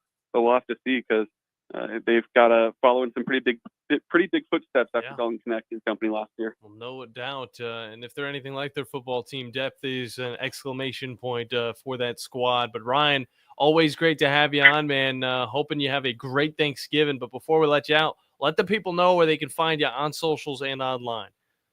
Yeah, thanks for having me on again. I appreciate it. It's always fun hopping on the show with you guys. Yeah, but dude. I'm on Twitter at Ryan T. Sylvia, and then you can find our stuff at ballreport.com. Of course, football heading to Vandy, but basketball's got a game tonight. Women's basketball had a game yesterday, and baseball season slowly creeping around the corner. So everything you need Tennessee Athletics over at ballreport.com. A lot of those Vols fans looking forward to the baseball season, of course, coming off of that national championship. Favorite Thanksgiving food? Go. I'm going to have to go stuffing. I think that's kind of an uncommon one, but I love stuffing. I think if you make a good stuffing, nothing beats it. Oh, you're reading my mind. Great stuff, Ryan. Enjoy the football this weekend and enjoy all the food. All right. Thanks, guys. You too. Always good getting Ryan Sylvia on with us. He's like a friend on a different level. He joins us a lot of the times in our Twitch streams, whether we're playing video games or, anytime we're at a Tennessee, Alabama type of contest. He's always there to say hi, and we always appreciate him for jumping on with us on the Neighbors Wealth Management hotline. But, Joe, you know what's coming up, all right? This is the first time, of course, being on the show during the Thanksgiving season. We got a Thanksgiving draft to do, and when I say this stuff is amazing, that's an understatement.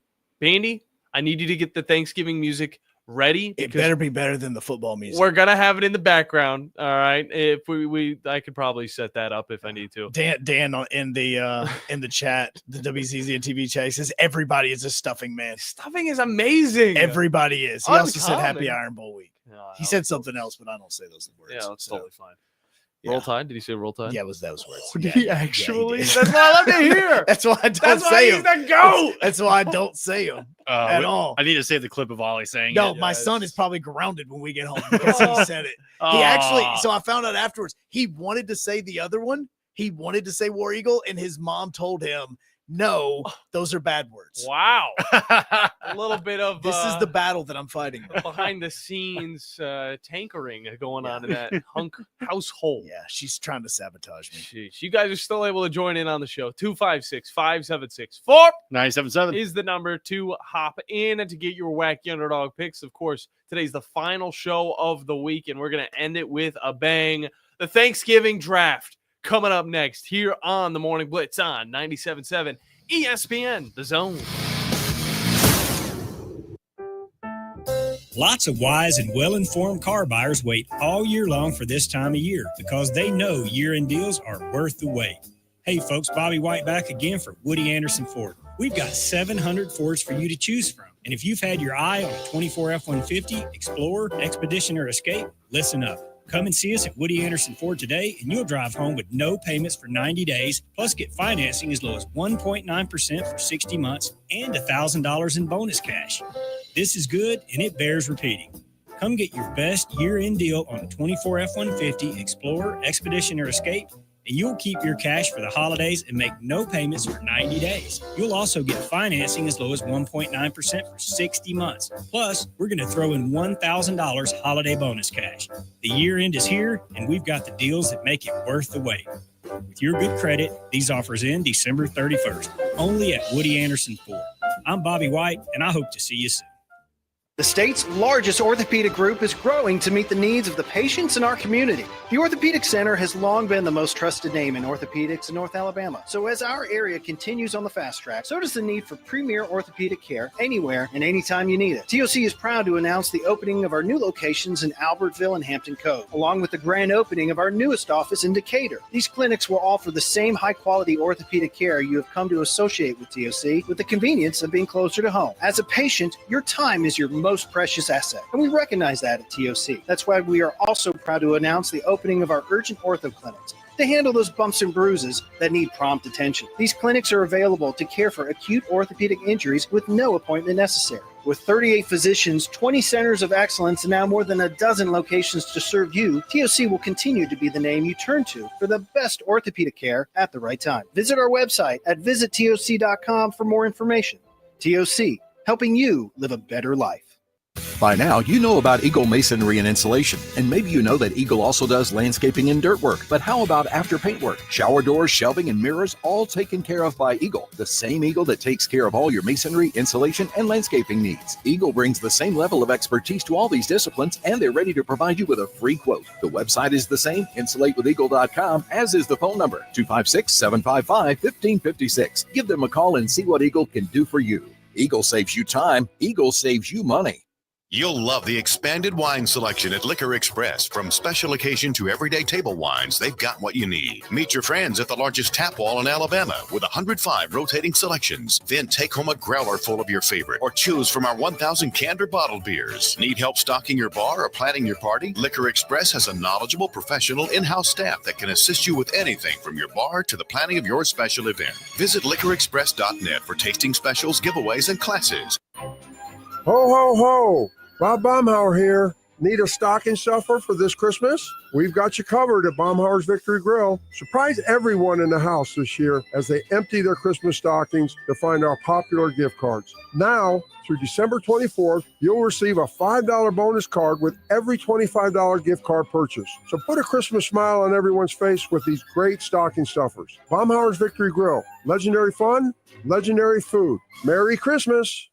Who can catch lightning in the bottle? Set fire to water coming out the nozzle on the fire hose. Quiet and swatter. Cinderella man, Cinderella man, Cinderella man, Cinderella man. Snatch an hourglass, grab the sand, take his hands. Welcome back into the Morning Blitz, presented by Fleming Roofing and Restoration. Guys, you need to talk to about all of your roofing needs. If you're having any roofing problems, make sure you look them up online at FlemingHSV.com to fill your free quote today. And guys, it's finally time to do something that I love to do. It's the second year we've done this, but first, I feel like we can't go without hopping into the phone lines for a second. Yeah, let's go phone lines first because I still need to figure out what on earth we're doing. It's still a tradition, but we're heading up to the borough. Yeah, how's it going, Jeff? You guys never know what you're doing, so it don't make what day of the year it is. That's kind of the most fun part of this job. You still don't know what tomorrow is. You think it's football holiday tomorrow, don't you? Well, it is Turkey Bowl day. That's what I know. Is it really? Oh, okay.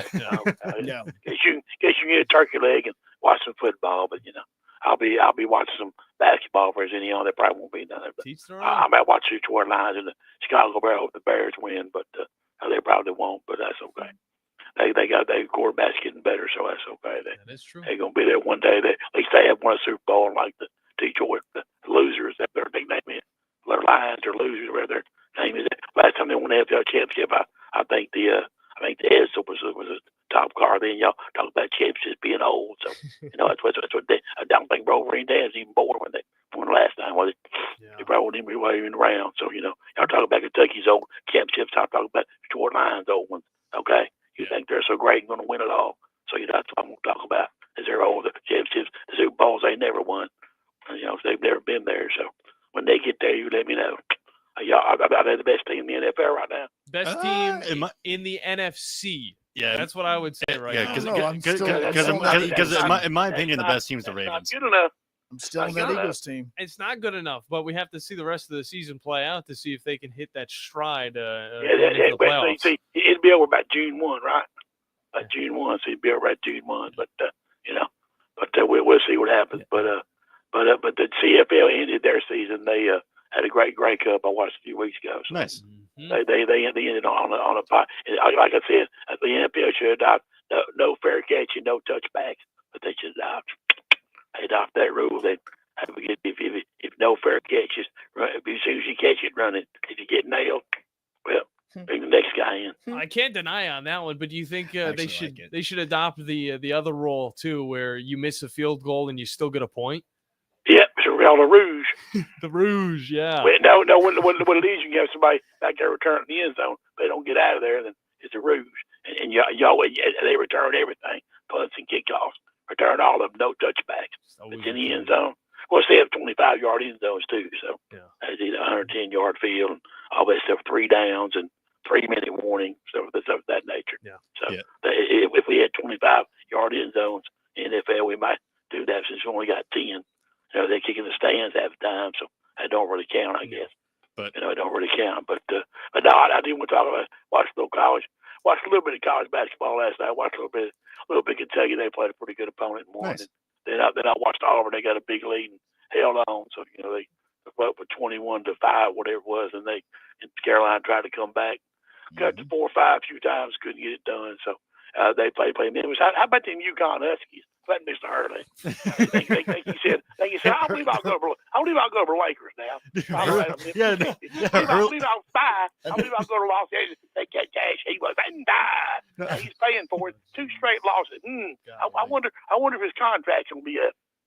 Yeah, but I say Hurley's had 2 aneurysms in 2 games.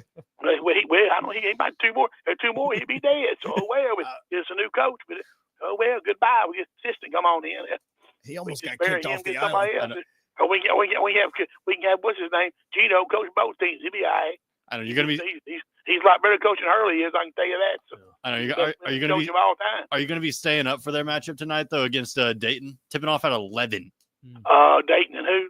UConn.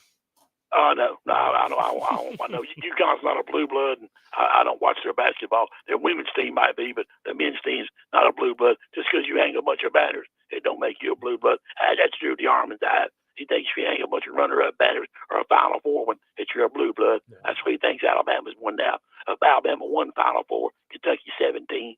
Kentucky 8 national championships, Alabama 0. Yeah. So that's why he thinks when you go to a Final Four, you're a blue blood. So that means Florida ranks a blue blood too, right? And it's always George Mason. Are they blue bloods too? Yeah. They've been to Final Fours. Well, put them in that category. A lot of those teams do have blue in their team colors. That's Appreciate right. They got you, blue man. They got blue and Drew was blue when Oklahoma beat Alabama's ass 24-3. I think Drew was more green after that match. He's green because he's seen him run the back run over back green grass, and he saw Mo Ron throw 3 interceptions, and the one guy he thought it was a soccer game. He kicked him down again, but it was dang soccer instead of football or European football instead of American football. Like I told him before, you'll never see American football in the Olympics, but you'll see basketball because baby, it's worldwide. See, American football ain't worldwide; it's just in America. It ain't gonna be in the Olympics. You ain't gonna see U.S. versus Mexico for a gold medal in the Olympics in American football, will you? No, you'll see it in basketball. But you are going to see it in that International Football League coming up. Yeah. Really, we have some springtime league. I'm talking about real football. I ain't talking about the spring stuff. I'm talking about real football. But of course, you three watch babies in diapers in football rather than that would actually be pretty interesting. Rather inside sports. Like Jeff, we gotta get on to the next call. Well, y'all hang in there and see if y'all eat choke on turkey day tomorrow. See y'all. Have a wonderful Thanksgiving. I kind of want to get the rebuttal from Natty Dan, and we will still do the draft. I'm not letting that go. Jeff, he gets into these tangents, but I mean, he was smack talking about Detroit Lions. I need a fresh caller. Natty Dan, welcome into the show. How are you, man? Gentlemen, I absolutely love Southern accents, and the reason why I do, because Jeff, you're a moron. all people down here down south, it's always moron. Yeah. Okay. Anyway, yeah, Jeff. I mean, all right. Let's talk about something that's real, and that's Turkey Day football. Yes. So, give me your observation, fellas. What do you think about the Lions and the Bears? I think the Bears are awful. I think it's criminal. They're 4-7, and they got a +4 point differential. The Bears are awful. Like that should be in the fourth quarter. You're running and killing the clock like that. I mean, I'm not saying it's going to be like a 21-point lead. I'm just saying that it should at least be 14. It would be the obvious thing to say that, but the way the NFL has been going this season, we see these close matchups with the Bears against these teams that honestly should be blowing them out. I mean, we should have saw it from the Packers. We should have saw it from the Vikings. We should see it from the Lions, but I expect this game to be a little bit closer than what anybody's expecting. But I do, in fact, think that the Lions are the better team offensively, defensively, and I think it's going to be another big win for the Detroit Lions. Okay, so thrashing people with my turkey leg is the way it's going to happen. Well, right? no, and if Jeff wants you to choke on that turkey leg. Wow. Yeah. So, really? Is that a fact? Well, he wants everybody to choke on a turkey leg, apparently. This is Natty Dan. He wants to, beat somebody with us? Okay. I just want the Giants and Cowboys to be flexed to Netflix. In my closing, Jeff, I'm going to hit you with a turkey leg, moron. Golly. I mean, technically, the Lions are playing an indoor sport right now because it's going to be in Happy the dome. Thanksgiving, fellas. Happy See you. Thanksgiving, brother. Great stuff. Dan says I look tired. No, I'm just cannot believe what I was hearing. No, I mean, it sucks the life out of me. I mean, sometimes I just hear Jeff talking, and I don't know where he's going with it. The basketball is fine, but then the bashing of some teams that I'm like, why would you even go towards, like, we'll tolerate Natty Dan talking about how good his Lions could be, but somebody dogging on the Lions. I just guess love the fact that he's correlation. going, oh, yeah, well, the Bears won a championship in 1985. Who the hell cares? What? Say something. Say something. We won in 85. What? Come on. What? And I'm going, dude, you're bragging about a Super Bowl when I was still pooping in my diaper. I'm not talking about the Cleveland Browns and how dominant they were before Super Bowls existed. I'm not talking about it because it's irrelevant at this point. Well, no, and look, the Lions itself, there was periods of time where when we're thinking about the Lions games, we were thinking the same thing. Can this thing get flexed to like a different day and time? Can we all have blackout restrictions on this one? I like what you said about putting it on Netflix because the streaming Seriously. service wouldn't even be able to handle the game to even show it. Oh, no, it would be because nobody else would be watching this thing if it was on Netflix. No, the only reason we're watching this is because it's a 3:30 kick and it's on Fox. It's a tradition. This is going to be awful football. It is going to be awful football. And what's bad about it, or good in some ways, is you're going to want to take your nap around 3:30 so that you're actually awake so that you can watch Dolphins and Packers, which is going to be a good game. Exactly. How is it that the last game of the day that's not between the two teams that traditionally play on Thanksgiving Day is going to be the good game? And I'm not saying the Lions-Bears game because of the Lions. I'm saying it because the Bears are awful. Well, you ended off on a good note, all right? And on top of that, I feel like if we compare some of these games to, I would say, Thanksgiving food, I would say the turkey would be the Lions versus the Bears. No, the turkey. Yeah, no, the turkey is the Cowboys. Like, it's there. No, I don't know why it's there. Let me finish. I don't know my why we simile. have it there, but it's there. Let me finish my simile. All right. Sorry. I think the cranberries are going to be that Cowboys and Giants game. I think nobody wants to touch it. It's just kind of there. I'm talking about the canned cranberries. And then I think the ham that gets taken up so quick because it's got that little hint of cinnamon in it. It's tasty. You can mix it with stuffing, mix it with mashed potatoes. I think that's going to be that Dolphins-Packers game that's so tasty. Everybody wants a little bit of it. That's the comparison that I'll put to these football games that are playing tomorrow. And then the pies can be the Chiefs versus Las Vegas because we're all either hungover on turkey, hungover on wine, and you know what? We're chilling, relaxing, watching the Chiefs struggle against the Raiders. That's what I think is going to happen, at least in that game. Who'd you say we had next?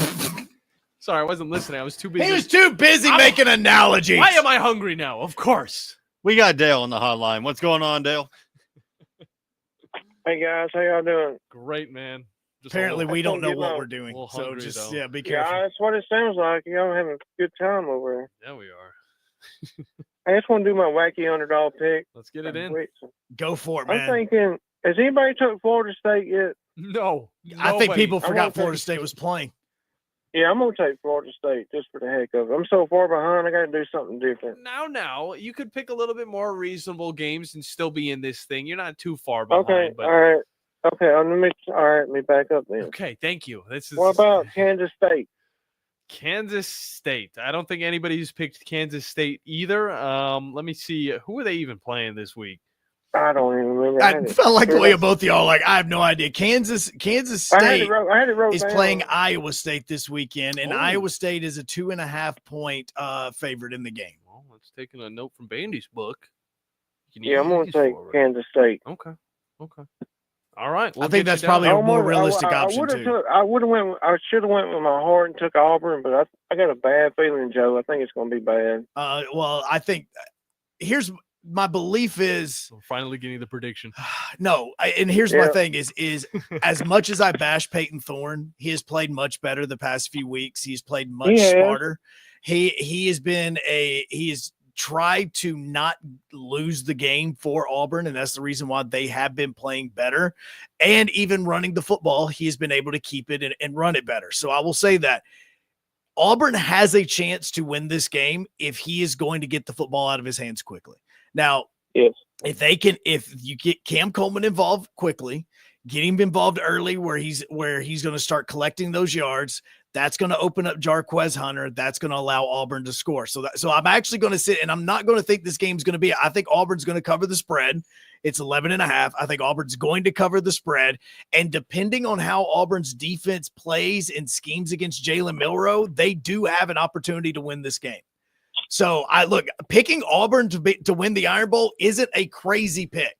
It is not a crazy pick because of how smart Peyton Thorne has been playing as of late. And look, it's no use in trying to argue with Hugh Freeze and trying to say, hey, put Walker White in and all this other stuff, start planning for the future, because you're at the last game of the regular season like you just are. And even if Auburn loses this game, depending on GPA, they still may have an opportunity to play in some bowl game somewhere.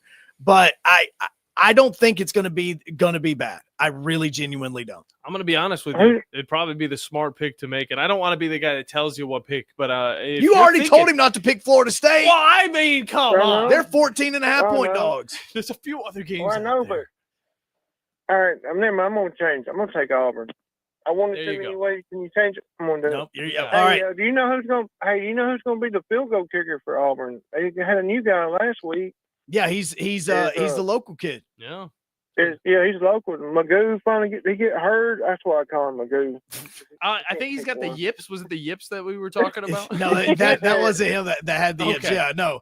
And no, that's LSU Lynch's nephew is the new kicker for Auburn that's been kicking for the past few weeks. He was at Birmingham Southern when their program went under, the school went under. He transferred to Auburn. Yeah. Yeah, I think I read somewhere they said if they get close, if it's really, I think get on a 25-yard field goal, they'll might put Matt Pearson in there and let him try to kick. I know he's been sick and hurt, so I don't know. Well, good stuff from you, Dale. Hope you enjoyed the game, man, and have a wonderful Thanksgiving. You too. Bye-bye. All right, hopping back into the phone lines. We're going to knock them out. That's just what we're going to do, and then we're going to finish off with the Thanksgiving draft. We've got Josh next. Josh, how you doing? Good. How you guys doing today? Wonderful, Doing good, man. All right, so I think I'm going to take Memphis over Tulane. There it is, Friday night. And I got one more. I think Vanderbilt might get Tennessee. Okay. Well, which one do you believe in more, Josh? I believe in Memphis more. Okay. Tennessee right now is a 10.5 point favorite against Vandy. We heard from Ron Silvia earlier about how Nico is playing better at the quarterback position, but you still have Diego Pavia as it. And yes, I'm going to be very interested to see how Vanderbilt fans actually show up for this one, because selling your tickets is one thing. Selling them in state now is two totally different things. And so I'm going to be really interested to see how many Vanderbilt fans actually show up for this one now that you're 6-5 and you have a real opportunity to beat Tennessee. As an Alabama fan, I really hope Vandy wins that game. I'm right there with you, Josh. Good stuff, man. All right, guys. Love the show, man. Y'all have a good Thanksgiving. Hey, thank you, sir. Have a happy Thanksgiving. Is it bad that I'm kind of with was it Dale that swapped his pick 3 times? Yeah. If I hadn't already said I wanted South Carolina Clemson like weeks ago, I'm going to stick with it. I would really think about picking Auburn.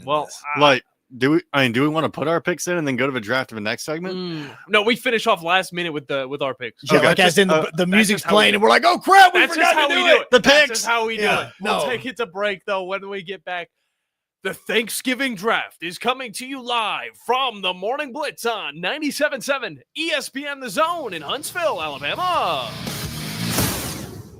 The state's largest orthopedic group is growing to meet the needs of the patients in our community. The Orthopedic Center has long been the most trusted name in orthopedics in North Alabama. So as our area continues on the fast track, so does the need for premier orthopedic care anywhere and anytime you need it. TOC is proud to announce the opening of our new locations in Albertville and Hampton Cove, along with the grand opening of our newest office in Decatur. These clinics will offer the same high-quality orthopedic care you have come to associate with TOC, with the convenience of being closer to home. As a patient, your time is your most precious asset, and we recognize that at TOC. That's why we are also proud to announce the opening of our urgent ortho clinics to handle those bumps and bruises that need prompt attention. These clinics are available to care for acute orthopedic injuries with no appointment necessary. With 38 physicians, 20 centers of excellence, and now more than a dozen locations to serve you, TOC will continue to be the name you turn to for the best orthopedic care at the right time. Visit our website at visittoc.com for more information.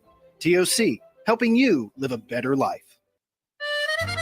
Carrabba's Italian Grill is the best place to enjoy authentic Italian cuisine, passed down from our founders' family recipes. Featuring a wood-burning grill, you can enjoy Carrabba's signature dishes, including chicken brine, wood-fired grilled steak and chops, and classic Italian pasta dishes. Have a special event? Elevate your catering with Carrabba's Catering, the perfect way to enjoy large party portions of your favorite hand-prepared dishes for any event. Carrabba's Italian Grill at Parkway Place, Huntsville. At Mr. Sparky, we're America's on-time electrician. Flickering lights and hot switches can be annoying, but they can also signal a major problem, or worse, an electrical emergency. So play it safe and leave it to the experts at Mr. Sparky. Trust our team of professional, clean, and friendly electricians. We'll get it done right and get it done safely. You don't have to put up with any malarkey. Call 888-8-Sparky. Independently owned and operated, licensed in the respective state or county. By now, you know about Eagle Masonry and Insulation, and maybe you know that Eagle also does landscaping and dirt work. But how about after paint work? Shower doors, shelving, and mirrors, all taken care of by Eagle, the same Eagle that takes care of all your masonry, insulation, and landscaping needs. Eagle brings the same level of expertise to all these disciplines, and they're ready to provide you with a free quote. The website is the same, insulatewitheagle.com, as is the phone number, 256-755-1556. Give them a call and see what Eagle can do for you. Eagle saves you time. Eagle saves you money. From heirloom diamonds to contemporary jewels, Loring & Company is the place to find something truly special. Whether shopping for a diamond ring for that once-in-a-lifetime occasion or marking a milestone birthday or personal achievement with a Rolex watch, you'll find just the thing in our edit of the world's most sought-after brands, including David Yurman, Roberto Coin, Marco Bicego, and Fopay. Expect a treasure trove of the world's most unique, even breathtaking earrings, rings, necklaces, and bracelets, making choosing just one piece a challenge in itself. Loring & Company Jewelers on Airport Road. Here in North Alabama, barbecue is a part of what makes our home so special, and great barbecue from Lawler's makes it just that much better. Since 1978, Lawler's has been serving up their delicious barbecued pork, ribs, chicken, ham, and turkey for generations of family get-togethers. Recognized as the best barbecue joint in Alabama for 2 years in a row, Lawler's is thrilled to share their award-winning barbecue for your next family meal or catered event. Order online or stop by any one of their 14 area locations. Lawler's Barbecue, cooked slow, served fast.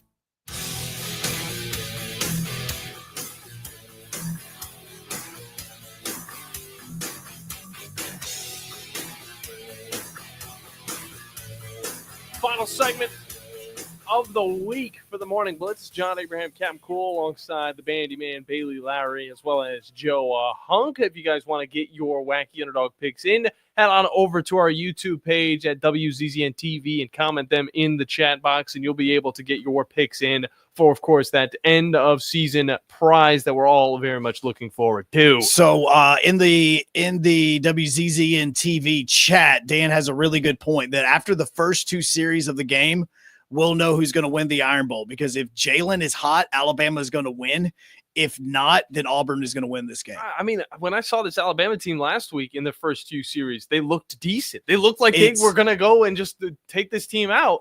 And then you see the fumble, and then Alabama's continuing to roll. They just couldn't get into the end zone. It is one of those things with Jalen. It's almost like good bow and bad bow. If you guys remember Ole Miss from a few years ago, if you get good bow, you can't stop Ole Miss. But if you get bad bow, it's about to be ugly. Believe it or not, I actually played up against the younger Wallace brother in high school football. So it's kind of a cool little story to throw at you as we get into the draft. My YouTube is actually still loading, so that's kind of awkward. But we will have music in the background as we get into this draft. And Joe, how it is I'm going to let you pick first. No, I don't even know what I'm picking. What am I picking? No, don't worry. I'm going first. I didn't tell you all the rules. All right, you know what? This will be the music for now.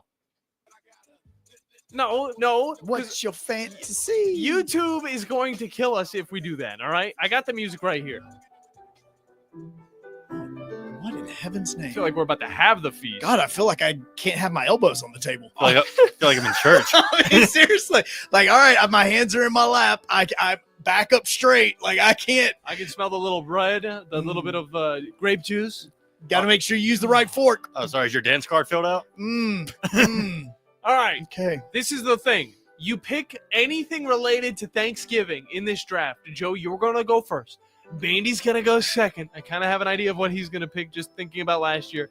And I will go third. And we'll do this 4 to 5 times and finish up our draft. So, Joe, you are up first. And, of course, we got to play the ceremonial. So head back to the podium with Roger Goodell. Boo! All right, Thanksgiving pick number 1. Joe, who are you picking for that first round? Pecan pie. Wow, coming out swinging. I mean, it was mainly because I literally could skip the entire meal and just eat pecan pie. Well, that's what you did the other day. Did I not? Did I? Both of you were there. Yeah. Did I not go? Okay, nope. Okay, now give me the dessert. I'm Yep. going, and there were little pecan pies in a little bowl, and I took like 2 or 3 of them and headed back upstairs. That is indeed what you did. Yeah, Stellar pick. pecan pie. Good thing there's more pies on the board. Bandy, what are you going with? Give me the ham. The ham. We talking about the cinnamon ham, honey ham? What type of ham we talking Any about? kind of ham we're talking about. I love me some ham. All right, he just wants ham on We al- the table. We always get the honey ham. Man. I get like three giant pieces of those. Oh, I'm good. Well, it's not going to take me too long to tell you guys my pick. I'm going with the turkey bowl because that's pretty much everything that is Thanksgiving to me. I'm thankful for Nobody else has that. I'm thankful for the people. The turkey bowl is a huge tradition in many people's Thanksgiving festivities. I've never done a turkey bowl. Maybe my family just doesn't like each other enough to give each other a football because we probably would just throw it at each other. No, that's exactly why we do it.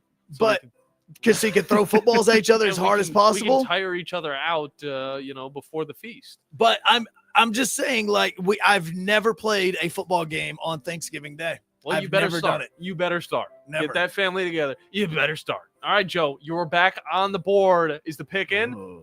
Now, actually, I do got to think about it. Okay, yeah, absolutely. The pick is in. The Thanksgiving evening movie. Ooh. Not even a specific one, just the event. No, of yes, having because it.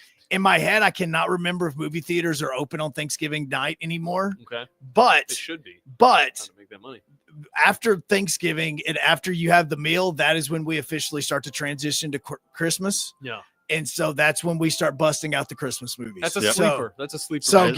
give me that. And again, I'm still not saying football because again, it's going to be Giants and Cowboys, and that's awful. He's always reliable, and he'll always take up a little bit of your time. Bandy, you are on the board. You got your pick.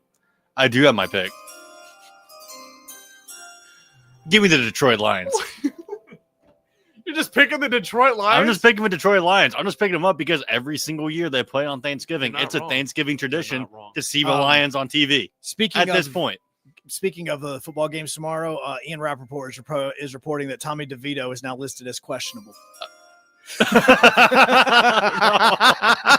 So yet another reason to not care about Giants and Cowboys. Drew Lock may be starting. Another reason the Giants need to go to the draft. Daniel Jones went from the starter to the Vikings, and now the Giants are one pick away from having their general manager suit up. Sheesh. The Italian fan base is gone from that game as well. They totally lost it. I like the pick. The Lions, they're going to rock their traditional uniforms. There's going to be no lion on the side of the helmet. I'm all for that one. I like it very much so. So, Joe, you brought up a little bit of the Thanksgiving movies. Yes. You thought, afternoon, after the feast, all that. I'm going to go with a specific movie. Give me Fantastic Mr. Fox with George Clooney. He's in Okay. that movie, right? Yeah, he's in yeah. it. It shows you how much you have to be thankful for, and at the end of the day, it is a fall movie, and it'll get you into those Thanksgiving vibes, and I love it. It's my second pick, and now I've we turn to literally you. never heard of this movie. Wow, go and watch it. It's a cartoon. It's not. It's stop motion. Okay, same thing. No, I mean, it's different, totally, but totally it's different. on Disney though. Apparently, Disney Plus. Watch that for your Thanksgiving movie. Yeah. I will assure you will have a wonderful time. Okay. Okay. And so the next one, guys, I know that you two aren't going to have to worry about this one for a few years. Yep. Sleeping in on Thanksgiving Day because you don't have to get up Yep. is absolutely amazing. It really is. It really Sleeping is. in and actually having your kids sleep in so that you can, you're not waking up at 6 a.m. to yelling kids. You're good, man. I'm so glad. I don't know if sleeping's on my itinerary. Oh no, it's 100% there. I'm so glad I can actually stay up and watch some of these college basketball games now, knowing I can sleep in, and I don't have to be up at 5 a.m. Yeah, because again, like last night, for instance, Auburn and North Carolina didn't tip off till almost 10:40. Yeah, I mean UConn and Dayton, they're tipping off at 11.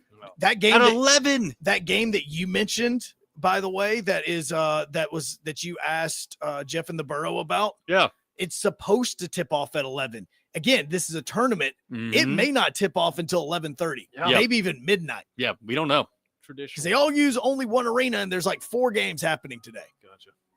All right, Bandy, you're on the board. You're third pick. I got it. Okay, you got it. Every time. Never takes me out of it. I'm surprised nobody's picked this yet. Mashed potatoes. Ooh. Well, I'm glad we're getting back into the food, Bandy. And hey, and the way my grandparents, my parents make it, a ton of butter and a ton of liquid, like little kind of creamer in there too. Yeah. Like little half and half in there. Make it all creamy. A little bit of green flakes on top too. Oh, a little bit. Oh, it's so good. You see a little bit of those black speckles within it. That's like the perfect potato salad. Well, I'm going to stick with food. I'm going to keep it with the food. The stuffing. I mean, what was it? Cody that brought that up? Cody or Ryan brought that up. And I got to admit, stuffing is very much underrated, I feel like, and it can make the feast. Like, I might not go after the turkey. I might not even get some of the ham, but I will get plenty of the stuffing, and I will get stuffed off of that stuff. And it's going to be a wonderful Thanksgiving if I get plenty of it. I mean, y'all just leave the stuffing out? Like, it's not all in the turkey? No, you put it in if you want, but you don't have to. That's the wonderful thing about the Abraham Thanksgiving. What's next on the itinerary? Oh, yeah, Joe, you're up. Which fourth pick? All right, this is the fourth and final pick, right? Maybe. Maybe, yeah, depending on time. I am going to say the post-Thanksgiving coma. So he picked sleeping the food coma. Guys, I don't realize how little sleep I get right now, especially last night, okay? Yeah. So the whole reason I'm thinking about this is because when you first get to the family Thanksgiving, you're all talking to each other. Oh, hey, how's this? Oh, doing good. How's the job going? Oh, it's going good. How's your bratty kids? They're not so bratty, but they really kind of are. Like, you get through all that. Gotcha. Afterwards, there's nobody talking. Nobody. You're just sitting there, and again, football game is on and you're half asleep as it is. So give me the post-Thanksgiving meal coma where nobody's talking. Clay, I'm looking at you, man. You got to show up this year. Give us the best coma of the year. That's all I got to say. It can't be like for real, though. It's got to be just after Thanksgiving feast. Bandy, you're back up.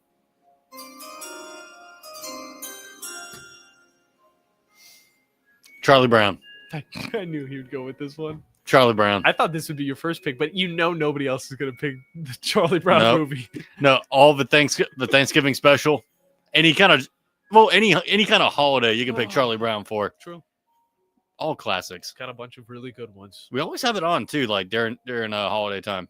Like no matter if it's Thanksgiving, Christmas, whatever holiday special they got going at that point. Peanuts are classic. I can't say that you can switch out the turkey bowl for a little bit of the peanuts in the background, but it's pretty good. Got to admit. My final pick, pumpkin pie, but let's be honest, family is the true meaning of Thanksgiving, and be thankful for what you have as we now have 1 minute. So I'm actually going to throw out another one in substitute of one of my picks. Yes. The annual Huntsville Havoc hockey game on Thursday nights after. Yeah. As we were going to have another one tomorrow night. It is going to be sold out. They're going to be doing the teddy bear throw for charity.